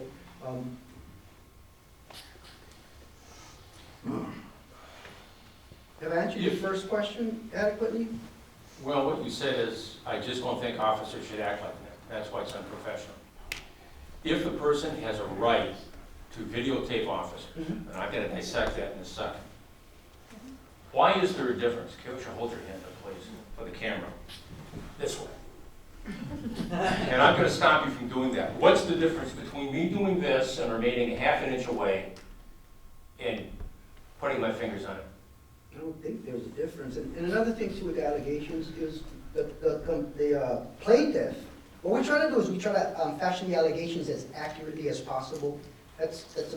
Everyone's on allegations now, right? So we don't want to be too general because it's not fair to the officer and it's not fair to the complainant. So the complainant or the plaintiff said that the officer grabbed the lens. So that's why we fashion our allegations that way. We want to accurately reflect what they experienced so we can do a thorough, complete, and timely investigation. And for all concerned in the public, I respectfully, from my perspective, there is a major discrepancy between the officer's recitation of what he recalls, what Mr. West's version is, and what at first blush appears to be shown on the video. And you noted that in your report, Captain Rodriguez. My question, probably for any of you, but especially you, Captain Kruger, because you had the video dissected. Is the video comprehensive enough or long enough in time to determine whether Mr. West was yelling at the car as the car was leaving? He says he did not. The officer clearly says he did. That's why he stopped. No, sir. As I mentioned earlier in my testimony, the video starts after the officer's vehicle is about 2/3 away across the driveway apron. And so we don't know what the complainant was doing prior to turning the camera on. Okay.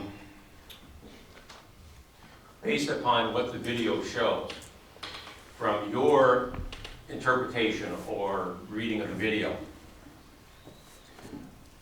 does it show Mr. West putting the camera in the face of the officer? My view of the video is that the camera is going toward the face of the officer.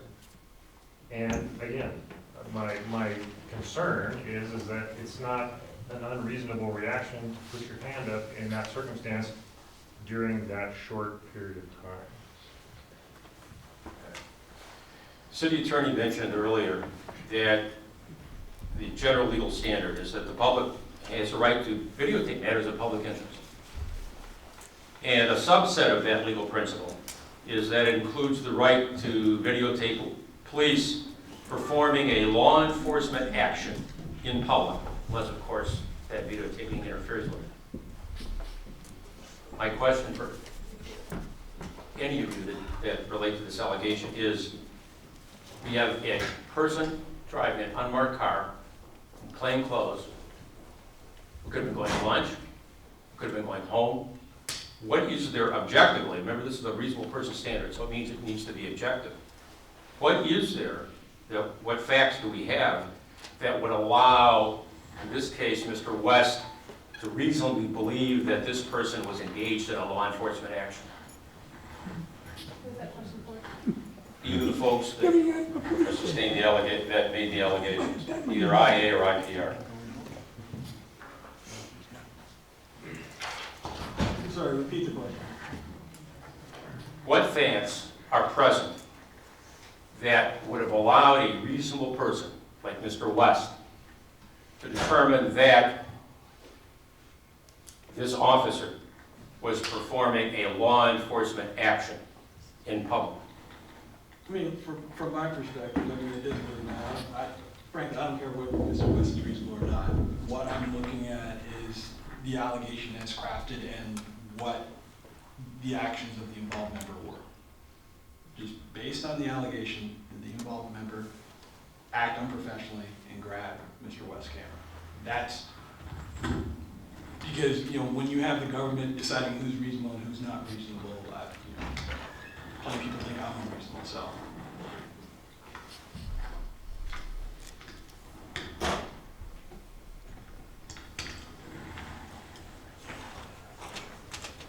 So my response would be, whether he was filming or not, does that matter?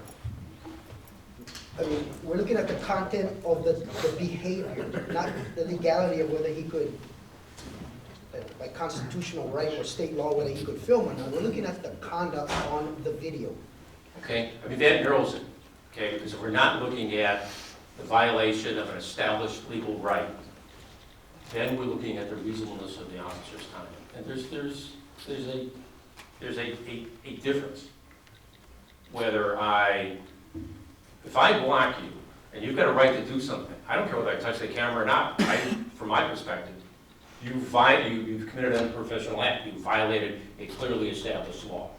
So if that's not on the table, then the question becomes, was the grabbing or touching of the camera, if it occurred, and we have a person saying here that they did a frame-by-frame dissection. May I ask, was that done before or after you did your findings? It was done while I was doing it. While you were doing your findings. And I might add, that's not part of the case investigative file, so I never saw that video. Oh my God. In fact, that's incorrect, because I played that video and those frame-by-frame shots at the police review board. That was not part of the case file for the investigation, and was never presented as part of the case file. What you presented is what you presented. It's not part of the internal affairs administrative investigation.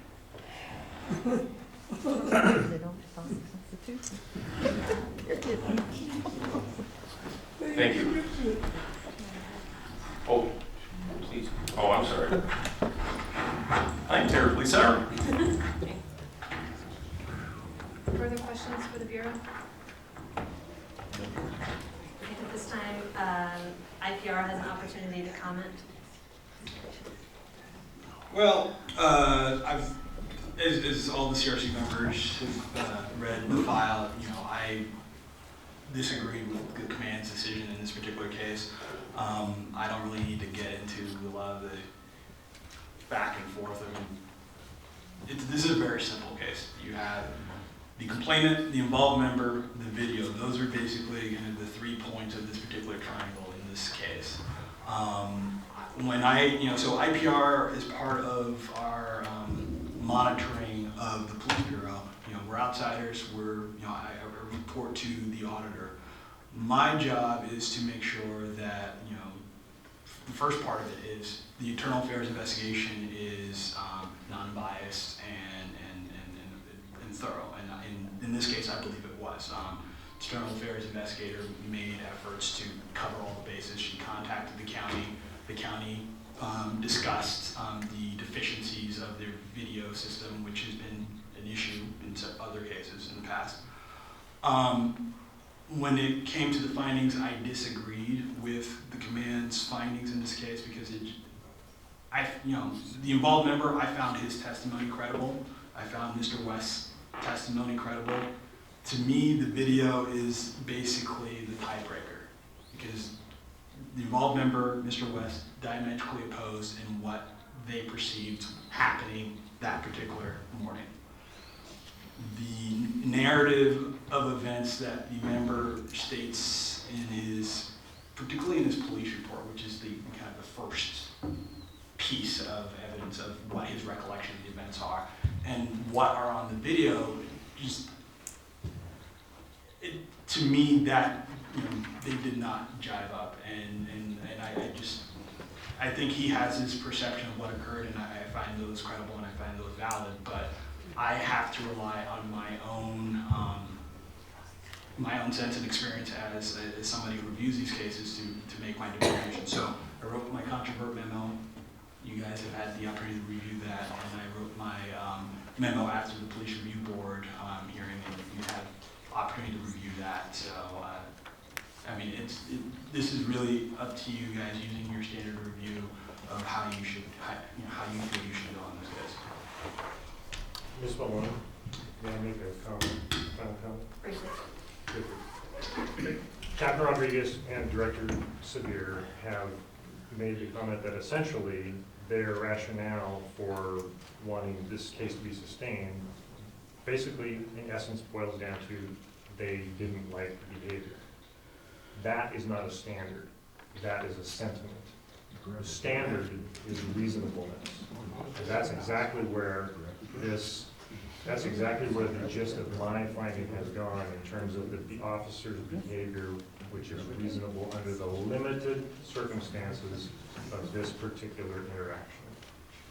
Thank you. Okay, so what will happen next is I will repeat the allegations and the findings. The CRC will have a discussion, and then we will have public comment and then rebuttal.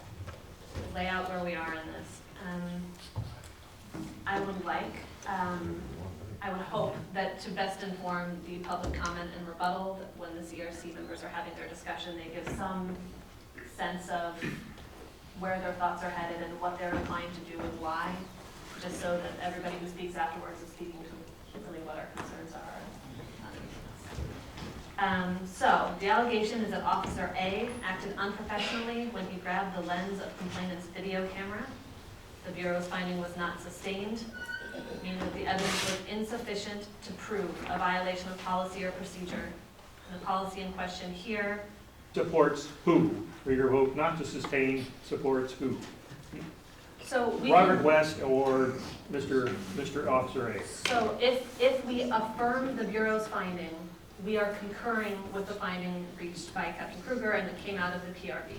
If we challenge the finding, we are suggesting that Mr. West's version was perhaps more correct, or that whatever happened was a violation of the policy. So the Ms. vote Prosper, am I Not more correct. So, right? I mean, it's a finding regarding the complaint is supported by the evidence. So whether the captain was reasonable, could what he found, was it supported by the evidence, or is there no way? And the only reason I wavered there is because some of us think that the finding might not be supported because there was a grabbing versus not a grabbing, and the others seem to think that maybe it was that the professionalism standard was. I mean, the allegation says grabbing. Captain Kruger found that there was not a grab, and therefore, correct me if I'm wrong. Allegation is unprofessional. And so found it not to be unprofessional, sorry for the double Unprofessionally by negatives. grabbing. By grabbing. Okay. So, we'll give public comment. Was that? That's, yeah. Of sustained? That's what he was asking Oh, so the specifically. not sustained is that there wasn't enough evidence to decide whether this act occurred, and sustained is there was enough evidence and the act did occur. And the act did occur. Okay, so, and it did occur and you support Mr. West, is that correct?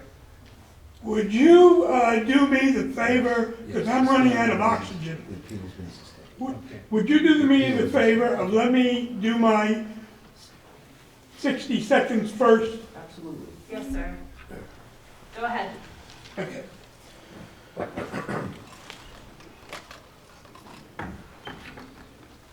Just look at the facts. Mr. West was videotaping outside. He was legal. He was allowed to do that. Cars were coming out, and one car came out and stopped, and an officer got up and came back at him, and there was contact. Some contact. He did not put that videotape in that officer's face. The officer put his face in the video by getting out of his car, by coming up to him, by putting his hand on him. There's no doubt about that. The only way you can vote with these police officers is you believe everything they say. And Mr. Turner's job, I was a chief union steward, is to defend his people. His testimony is biased. These officers' testimony is insane. They did not see what was on video. For God's sakes. Your time's up. Thank you. And they get a half hour and we get a minute. What is that? Thank you for your courtesy. And it looks like I'm hungry, but I struggle to get the words out. And that's why you see. But remember, watch what's on the video. And stop saying, I believe in the police department. Because that's our national problem right now. And we got it right there in those chairs. And I'm finished. Who's next?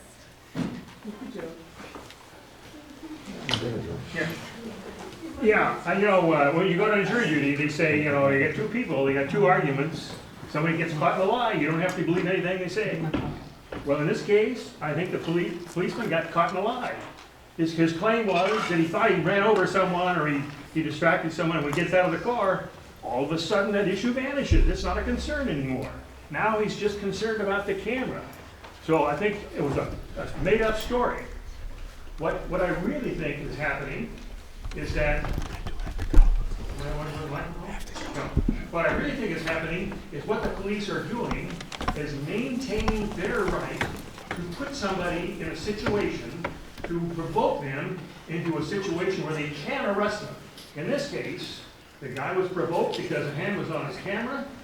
Mr. West didn't react in the right way. It wasn't an arrestable reaction. He had to say, oh, and then he had to back out. He came up with the story that I recognize you, and so he left. But what these people are trying to preserve is their right to assault at any time and then provoke an arrestable offense. And I think you should bring that to an end. Thank you, sir. I want to, Madam Chair, address directly the comments of Mr. Young, which turn out to be that if the person who says that the police did right is a reasonable person, you have to vote for them. If that were actually acted upon, there's no reason for this committee at all. Because you're always going to have a reasonable person in the forum of the police saying it was okay what we did to the... There's no reason for you guys ever to exist. So you have been acting rationally lately. You have been looking at an obvious case of police brutality and saying, gee, we think he did it. And in this case, the police brutality consists of a camera being grabbed, and you know, all of us know, he did grab the camera. Thank you, sir. Mike Blue here again from Film the Police Portland. I go out with Bob every weekend, sometimes even three days a week, and we film thousands of police encounters between the two of us. Okay, this whole thing about whether or not the camera was grabbed, I think this whole focus is a little bit narrow. Okay, 2 crimes were committed: harassment and criminal mischief. Bob's camera was broken, and he was touched in an aggressive manner. Those are actual real crimes. If I was to grab one of those officers over there, we would be having this discussion with me in handcuffs. That dual standard, that is not, police committing crimes and getting away with it should not be professional either. So grabbing the camera are not irrelevant. The crimes that were committed, crimes that police get to do and get away with constantly. One other quick thing. The Union Stewart for Portland Police Bureau urged you guys, remember, he urged you guys to watch, to watch the other video, not Bob's video, because the other video would be more objective. Okay, they claim that the camera that they filmed the incident with, they claim that there was no video. So he lied in front of 3 cameras. Thank you, sir. Your time's up. To you guys' face. You guys like getting lied to. Thank you, sir. Your time is up. Next. Oh. Thank you for your service and for all of the work from IPR and IA and from the PPB. I'm not going to talk about the case. What I'm going to talk about is Portland. The PPB, I think, has a responsibility because of the levels of power and privilege that they're given. And what I see that's played out here is a dismissiveness towards the IA and a lack of an in-depth finding, because what I saw was Mr. Gershon flash so many microaggressions which take milliseconds as he was approaching Mr. West. I think the whole process continues to scar even deeper Portland. Thank you for your service. Yes, sir. Rick Lockwood, I'm Mr. West's civil attorney. We have a pending lawsuit in federal court for filming behavior that Mr. West has been retaliated for. I just want to talk about a few legal issues in this case. With respect to the city attorney, this is a public place and it is a public person doing active behavior. You have a First Amendment right, subject to strict scrutiny, to film in public. This is not an area where you have privacy. This is not a harassing situation. This is an isolated incident. And I'm going to move on from that to just talk a little bit about reasonableness. Under a reasonableness standard, it's what a reasonable person would do under the same or similar circumstances. You guys are put in that situation today. You're not, and you are certainly entitled to look at that behavior and think about it from your own perspective and whether that is something that you found to be acceptable from your police officers. Thank you.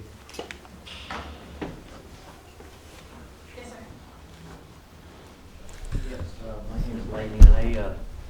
My opinion from the video, the officer could have kept driving. Now, he felt there might have been a risk of somebody being hurt, but when he exited that vehicle, he appeared to move aggressively toward that person.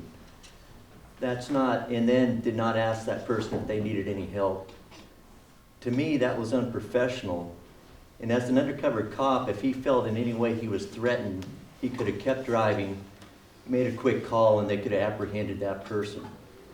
So again, from the actions on the video, it appeared as though the officer did move aggressively toward that camera in an unprofessional manner, and then was aware who the individual was and said, "Oh, I'm sorry," but also knew the fact that this person would be in a room like this probably in the next week. And he knew that he created a problem for himself. Thank you. And sustained is my opinion. Sir, you're now in the middle, so. Oh. Over to you. I'm prepared to testify. But somebody else that had me off, took down. Oh, wait, No, they want to hear you. She wants to hear you, that's what Do she you said. have a public comment, or are you just? Yeah, he's got. Yes, I have a public comment. Actually, all the people should have, the citizens should have been invited up to this microphone explicitly. However, let me start. Laila Tov, Anonym. Guten Abend, Frauen and Herren.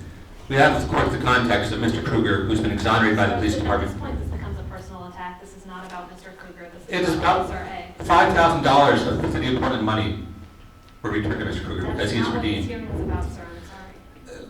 It's about reasonableness, is it not? It's about reasonableness in the finding in this particular case involving the action of Officer. What is unreasonable, Mr. West. what is unreasonable is that Mr. Young has distracted the issue. It's totally clear that that building only has publicly financed, publicly paid people going out that ramp.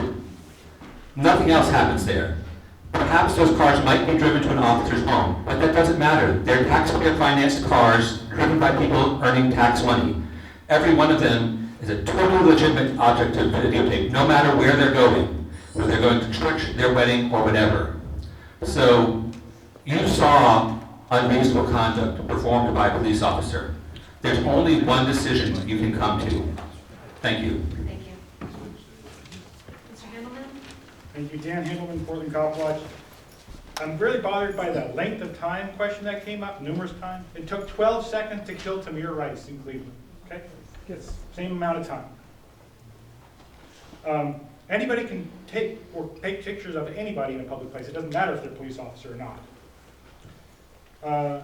Defining the word grab is not reasonable. I don't know whether that definition was in your case file. If it wasn't, then you're not getting the same information that was used by the commander.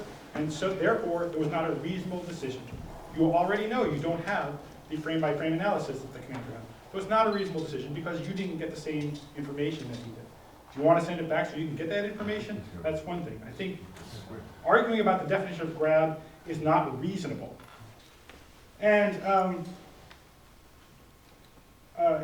if the CRC, for some reason, decides not to vote to sustain this finding, I urge you to do what was being done a year ago, where you took a second vote if you had a different standard of review to prove to the rest of the community that that's what your problem is your standard of review is tying your hands behind your back.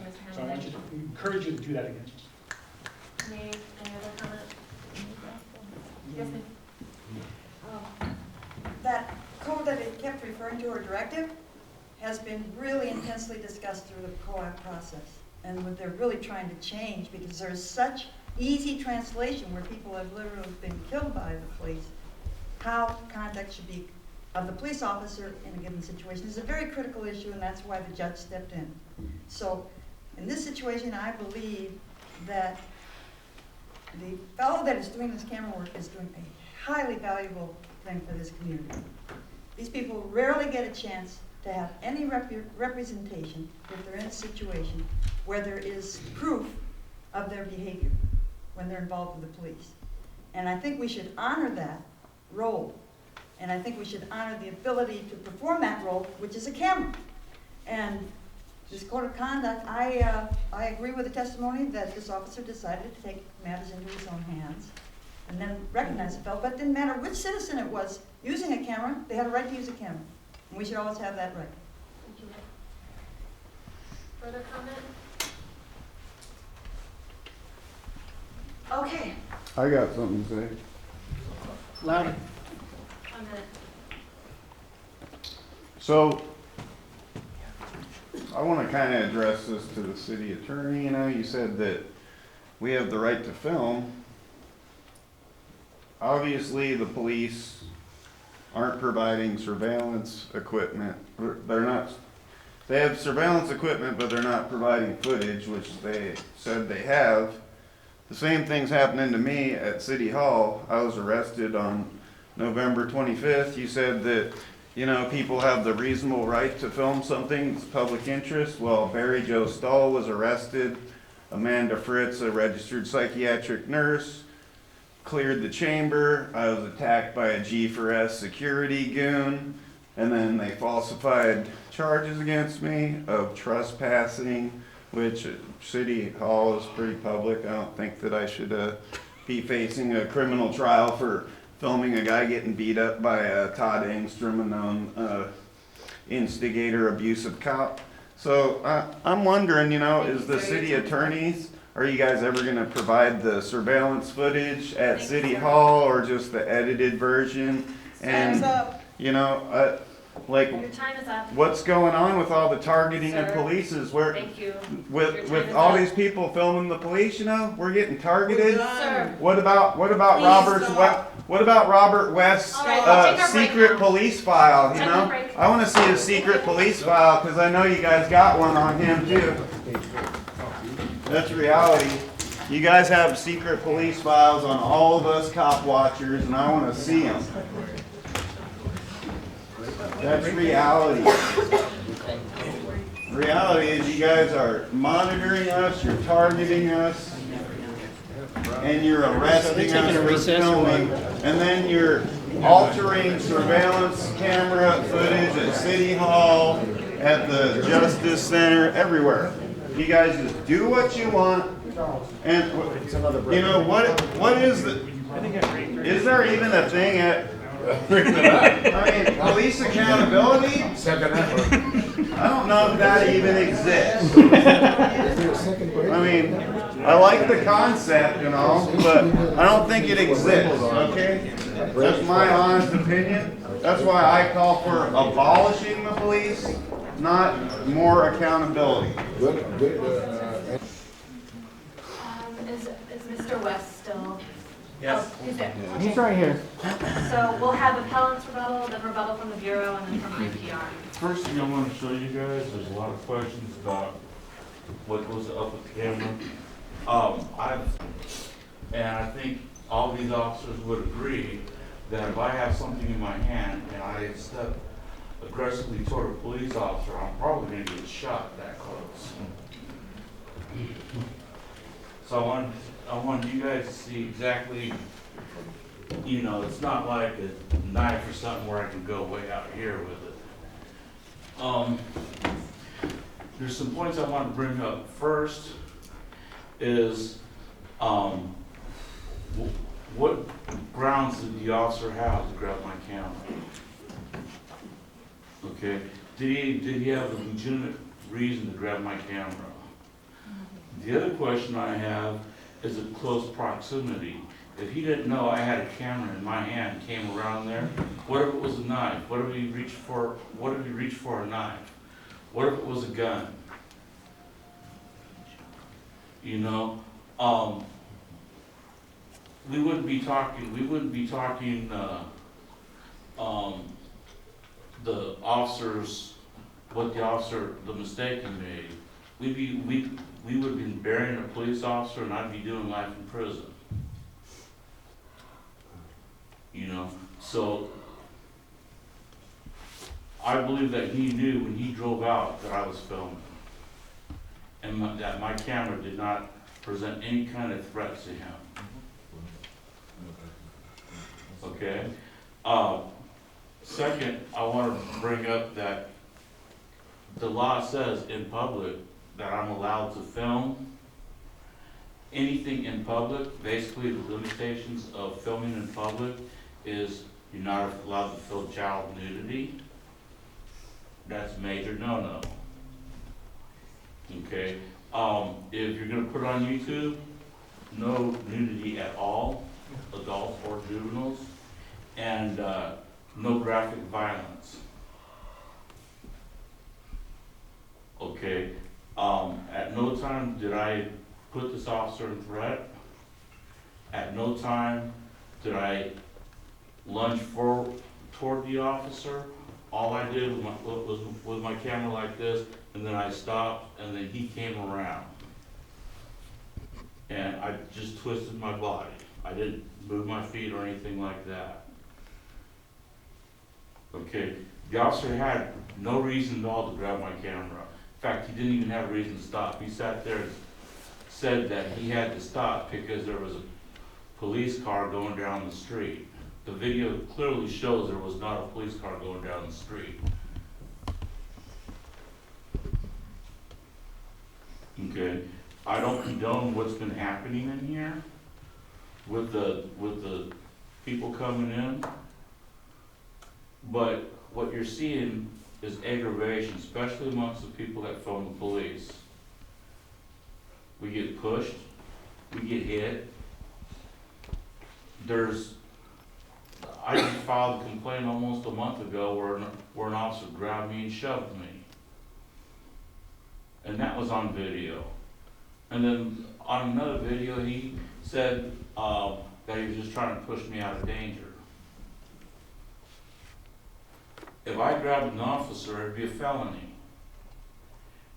If an officer's sitting there filming and I reach up and I grab his camera and there's any kind of skin contact, that's a felony. Assaulting a police officer is a felony in this state. But a police officer assaulting a private citizen, technically that's harassment. Okay, it's offensive touching. There has to be a pain scale in order for it to be an assault. But it's harassment. Okay, the officer was not charged with harassment. That was never brought up. Okay, but my thing is the camera. The lens was damaged. I mean, every time I filmed, the video would go like this. Okay? I want the people, not just you guys, I want Internal Affairs, I want Captain Kruger and the chief of the detectives to understand that any officer that gets out of his patrol car, whether it's an undercover patrol car or not, are not supposed to grab cameras. 2, that's a police parking garage. Okay, that's where the police park their vehicles that they're gonna go out in. That's one of the police parking garages. That's also where the different cities and counties and stuff take prisoners.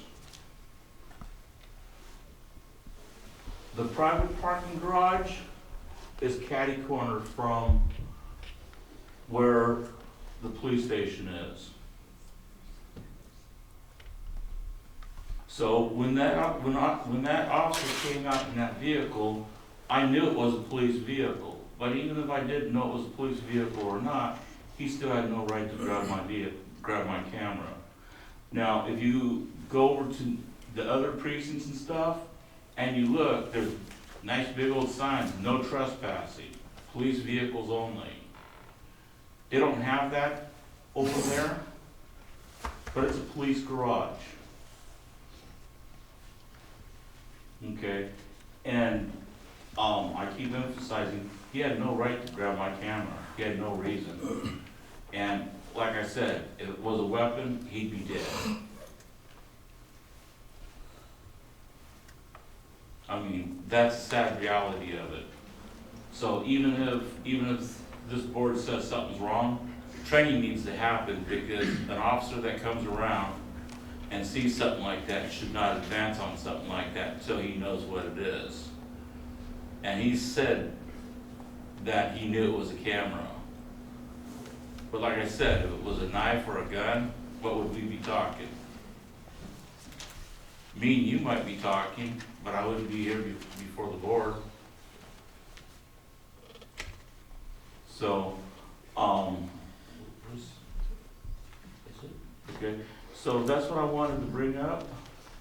I wanted to show you what, because it's easy to hear people say, yeah, you know, he reached out here and he reached out here. This is all the room I have with the camera. Now the other one was TCR3, so it's about like this, but same room. There is no, well, he reached, because there's no reach. There's no reach at all. If one of the officers would like, they can come over here. I'd be more than happy to let them see they can reach further than me. I challenge them to do that. Okay. If any of the board members think that they can reach longer than what I have it, please, without messing up the settings and stuff. You know, I felt that I was legally justified.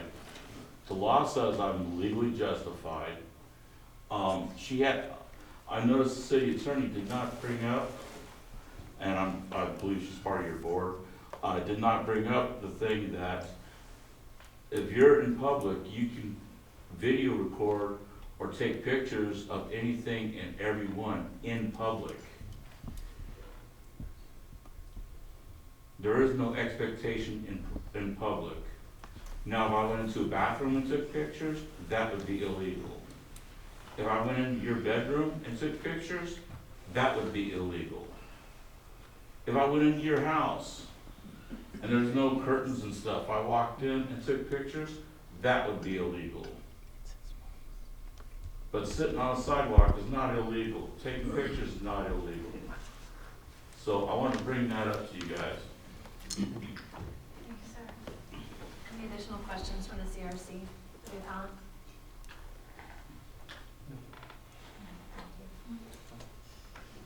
Thank you. Okay, rebuttal from the Bureau. I think it's been covered exhaustively. I just want to make one point. Mr. West just testified that his camera was damaged in this interaction. Mr. West was interviewed by Internal Affairs on November 9th, 2015. And in the questioning, the Internal Affairs investigator asked the question, was there any damage to the camera? Mr. West answered, no.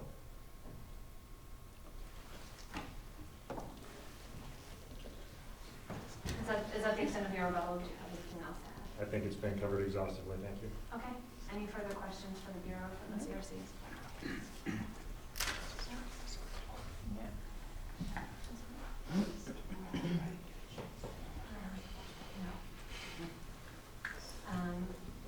May I? Sure. Kip Kruger. Did you mention that, obviously you determined that no grabbing took place? That's my belief, yes. Okay, sure.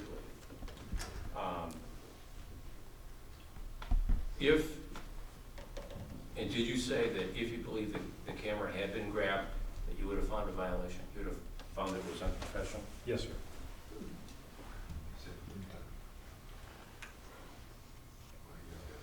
Anything further from the committee, Mr. Young?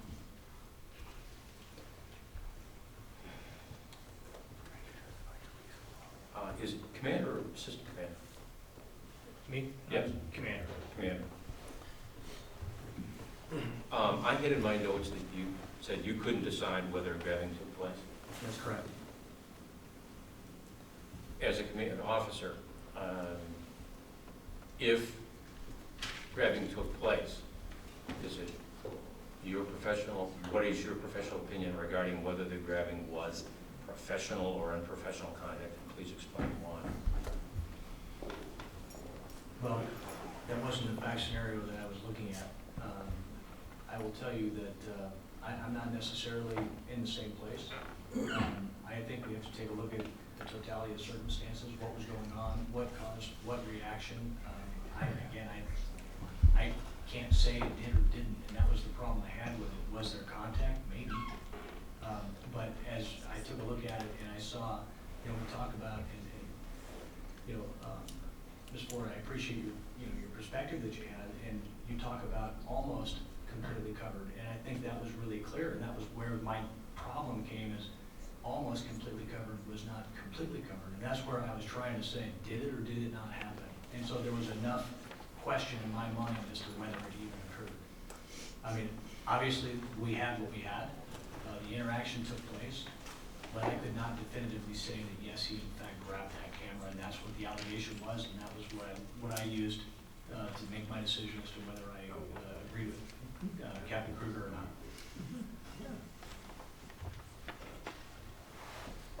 Can I just ask for a So why didn't you go with unfounded? Because unfounded is a completely different standard. What I came to the conclusion was not sustained, because I could not make it the conclusion it did or it did not. Unfounded is almost, it's that it didn't happen.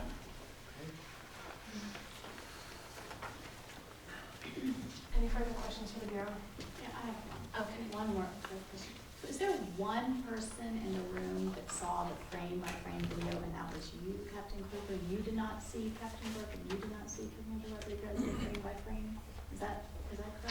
way to answer, it was shown at the PRB. Oh, right, so after the finance meeting, okay.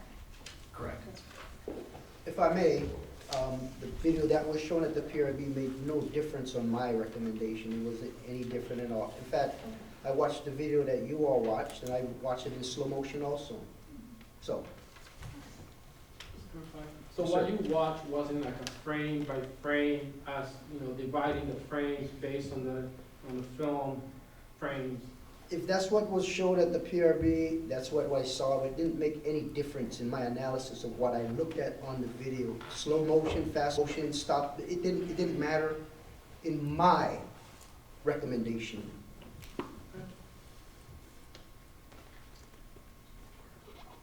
Mr. Young, it seems that you have a comment, but if you don't, we'll. Well, I'm in. Okay.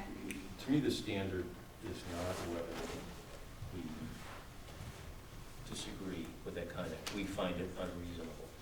The question is, from applicable police standards, was there grabbing? After looking at it, sure looked to me like it was grabbing. The question is, under applicable police standards, is that behavior inherently unreasonable?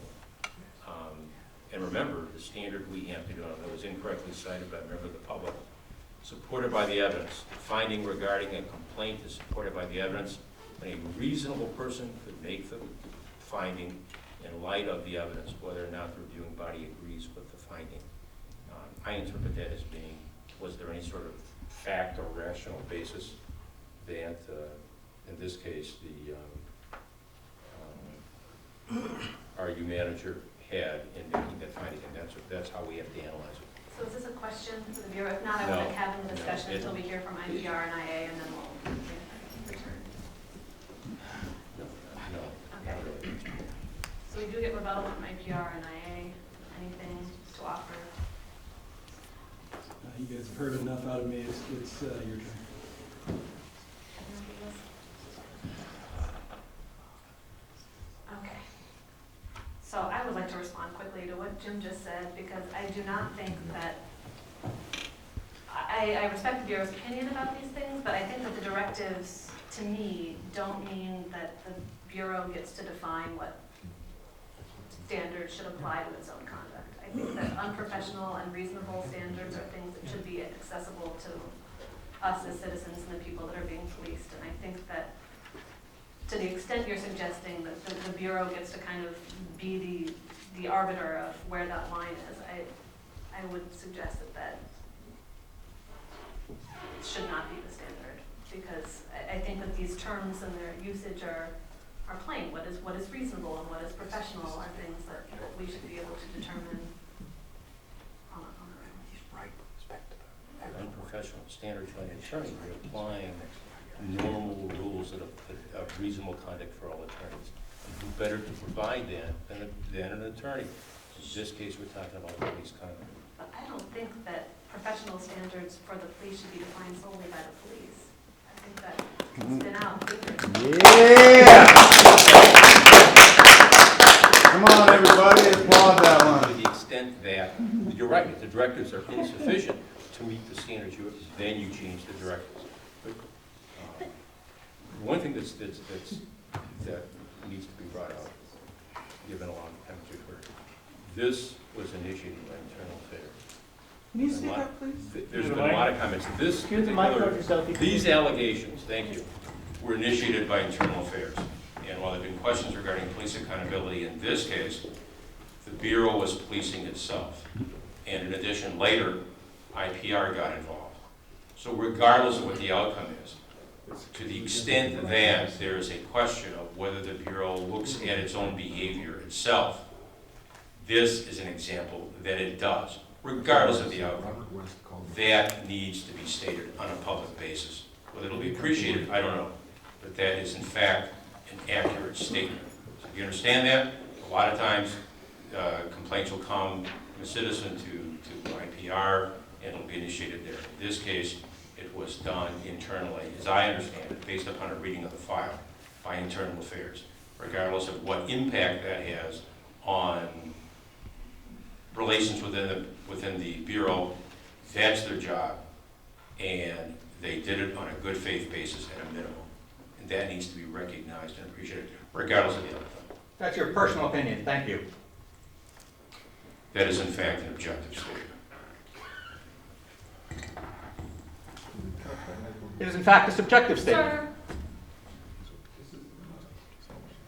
Does anybody else have anything they would like to discuss in light of this, or does anybody want? I would like to make a motion. Who would like to make a motion? I move that we find the finding of sustained, that we challenge the Bureau's findings, and that we say that Officer A acted unprofessionally when he grabbed the lens of the complainant's camera, and that it should have been sustained instead of not sustained, with the review. Okay, we'll move to a vote. Start with Mr. Rivera. Yes. Can you explain our vote? Yes, we should explain our vote. No, go ahead. I think okay. under the protocol, we need to explain our vote. Yeah, each member individually. To me, it is pretty obvious to me that the officer does grab the lens with his left hand. He holds the lens of the camera for 2 seconds. And then after that, he lets it go and lets the camera go, and then he pushes it away, and then he says, "I know you," walks away, smiling. To me, that is reasonable enough to say that he acted unprofessional, and that's why and there's also his report, which he wrote prior to the investigation, prior to him being interviewed, where he states that it was a camera. He states that it was the appellant was pointing a camera. In this case, he says that it's in his face. And so, to me, it is pretty obvious that he recognizes the camera as he's walking towards the appellant, and as he's asking the appellant, how can I help you? And don't quote me on that. He goes and he reaches for the camera with his left hand. So for that, my vote is sustained. My vote is sustained. I do not challenge. Yes, and to challenge the finding. I think that the issue of whether it was appropriate or not for the appellant to be filming is not germane. And I'm looking very closely at the at 310, number 2, which says members will conduct themselves in a diplomatic and professional manner, and every member will constantly strive to attain the highest professional standard of conduct.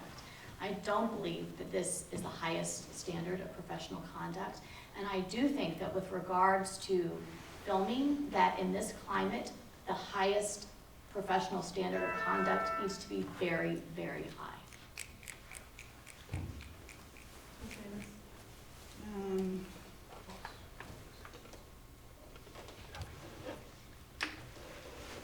I vote to affirm the finding, and the reason I vote that is because based on our standard of review, a finding regarding a complaint is supported by the evidence when a reasonable person could make the finding in light of the evidence, whether or not the reviewing body agrees with the finding.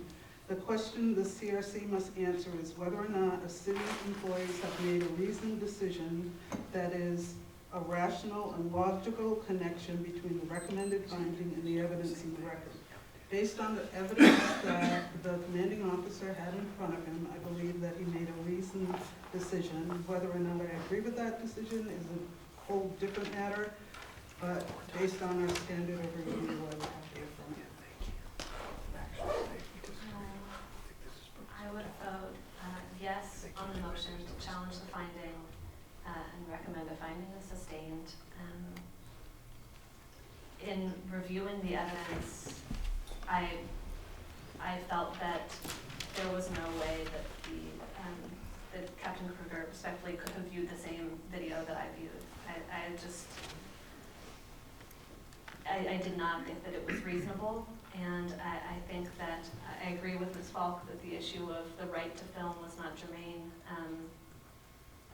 I believe that had a citizen been doing anything not not plainly unlawful in that situation to have the kind of approach, the quickness of approach, and the, what I believe to be clearly a grabbing was unprofessional. And so I would vote to challenge and sustain. And consistent with what Julie said, I would not vote to support the motion. Like it or not, we have to follow what is in the city code.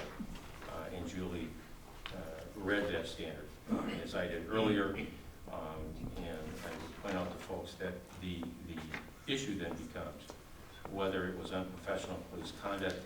Determine that you have to apply the facts to generally accepted standards of police conduct, not whether you liked it or didn't like it. The question then becomes, if one looks at that and applies the city code, how one would then vote. And as a result, I could not support the motion. I vote in support of the motion to challenge the findings on the grounds that Ms. Falk, Mr. Rivero, and Mrs.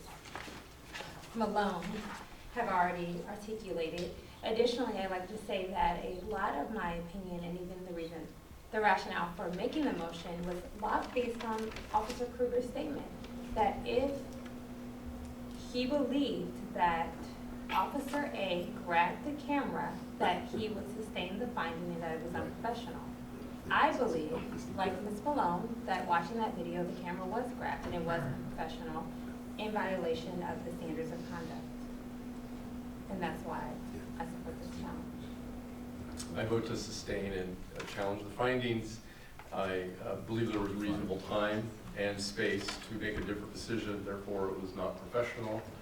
However, I would like to talk to Mr. West. Also, I appreciate, and I think that video cameras and cameras in society today are such an advantage to seeing things that we never were able to see before. And it's a great thing to have in our society. However, I do disagree with you. I mean, it is legal what you did. I do feel like there is some responsibility for videotaping and camera work, especially what we put out in the public that could put an officer's life in jeopardy. And I do think that people should be careful and be responsible and think about what they are putting out there. And if someone is undercover or there's a situation, it's a discussion that could be asked or talked to the police department before putting it on YouTube. And I would hope that everybody who is videotaping or filming anything would be responsible in that sense, and that we look for things to help society so crimes do not occur, that police are not overstepping their bounds, but at the same time that we do take responsible action with that. So. All the Johns on 82nd know that's an unmarked car. Enough. Only people up Sir, there. please. Okay, so the outcome of the vote is 5-2. The committee voted by a majority to challenge the finding and recommend a finding of sustained. The next steps will be that the challenge will, you'll receive a notice, Mr. West, of our decision from IPR. The challenge will be sent to the Captain of Internal Affairs to determine whether the Bureau will accept our recommendations. If the Bureau does not accept our recommendations, we will have a conference hearing with the Bureau, and you'll receive advance notice of that hearing. If we agree at that hearing with the Bureau, your case will be closed. If we continue to disagree, Mr. Severe will schedule a case. Your case for a hearing before City Council, you'll receive a notice of that as well. Okay. We will conclude with one more round of public comment. We'll do 15 minutes again. If I can see a show of hands for who would like to make comment, we'll divide it up. 1, 2, 3, 4, 5, 6, 7. Do 2 minutes each. Michael Mayo of Green Party. Mr. West and Ms. Ramos, you know, are literally correct. And there is no reason for you guys actually to have any consideration of anything. Because if you take the language that Mr. Young has quoted to us several times, any rational spokesman for the police who comes here and tells you, I'm rational, I think that this was okay, you've got to say, hey, I don't care whether or not I consider it brutality, this guy's rational. And so there's no reason for you to exist. for you actually to do what your community expects you to do, you've got to ignore the language that Mr. Young and Ms. Ramos accurately quoted. I'll be brief. I just want to say thank you to all the CRC members. I know this has been a long night, and I appreciate all of your commitment to come out and help make Portland a little bit, a more civilized place. I'm from Portland, born and raised, so I really appreciate you guys' time. Thank you very much.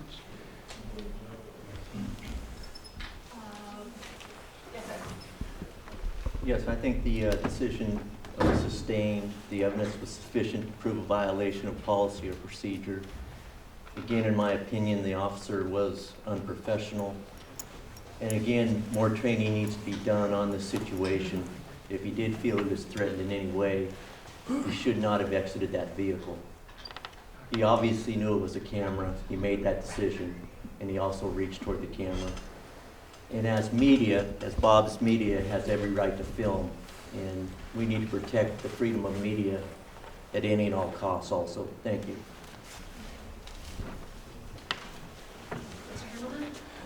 Dan Handelman, Portland Cop Watch again. I asked the director during the break whether the original finding was exonerated or not sustained, because Captain Kruger explicitly said that he felt that there was no grab, and he looked up the definition of grab. But since the finding was not sustained, I'm not even sure that the captain understands what that finding means. The debrief that you mentioned isn't mentioned on the paperwork that we received, and Director Shabir was going to try to track down why that happened, but we didn't know there was supposed to be a debriefing. But hopefully it'll be a sustained finding, which gets more than just debriefing. I was a little disturbed by the grilling of the complainant and why was he outside and all these other questions. I almost felt like it was putting him on trial, and he's the one who made the complaint. I cautioned the CRC about that in the past. And I want to add that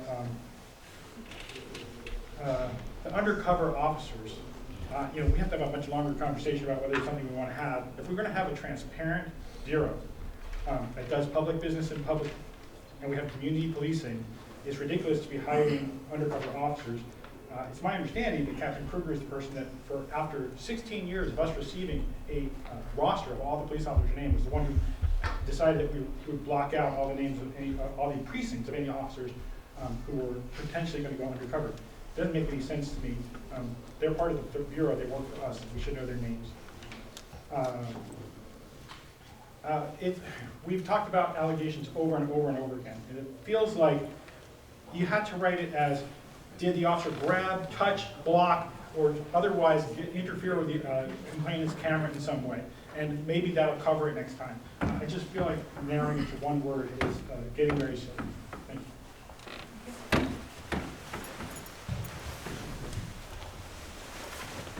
Good evening.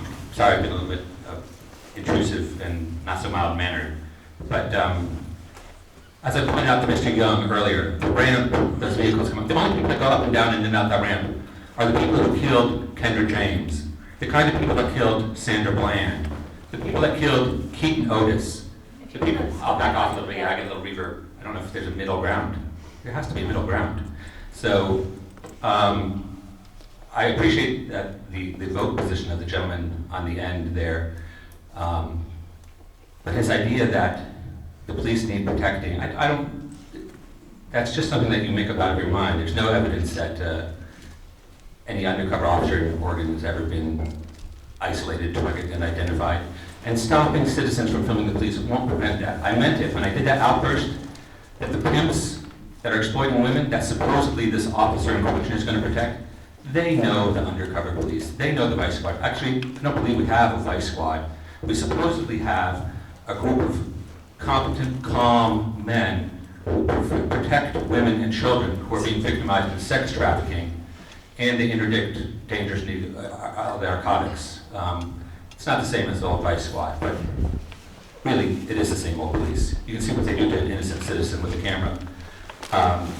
If Mr. Young and Ms. Ramos did not vote that the kettling was wrong, they should just resign from the CRC.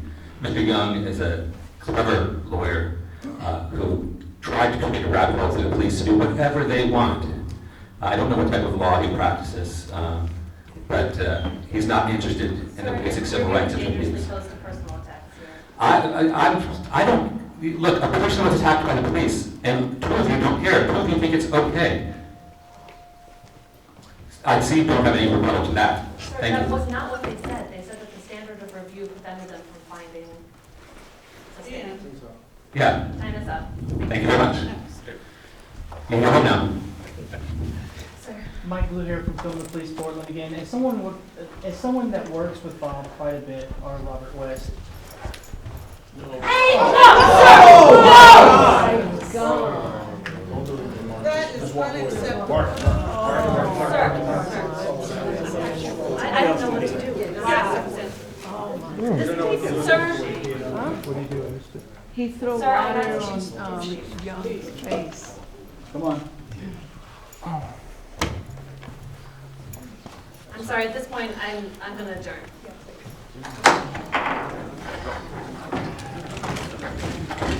Well, that was unexpected. This whole thing was kind of unexpected. Wow. Okay. Well, good outcome for you, Bob. But I just don't know what to say. I've never been at a meeting where someone got water thrown in their face. Okay. Right on. I think pies should be thrown instead of water. Pies, yeah. I like pies better. Pies are more dramatic than water, I think. But I would target it against the one guy over there that erected a shrine to the Nazis. Well, that was abrupt. If I was gonna throw something, it'd probably be a pie. I should have been looking down. I appreciate you guys' patience.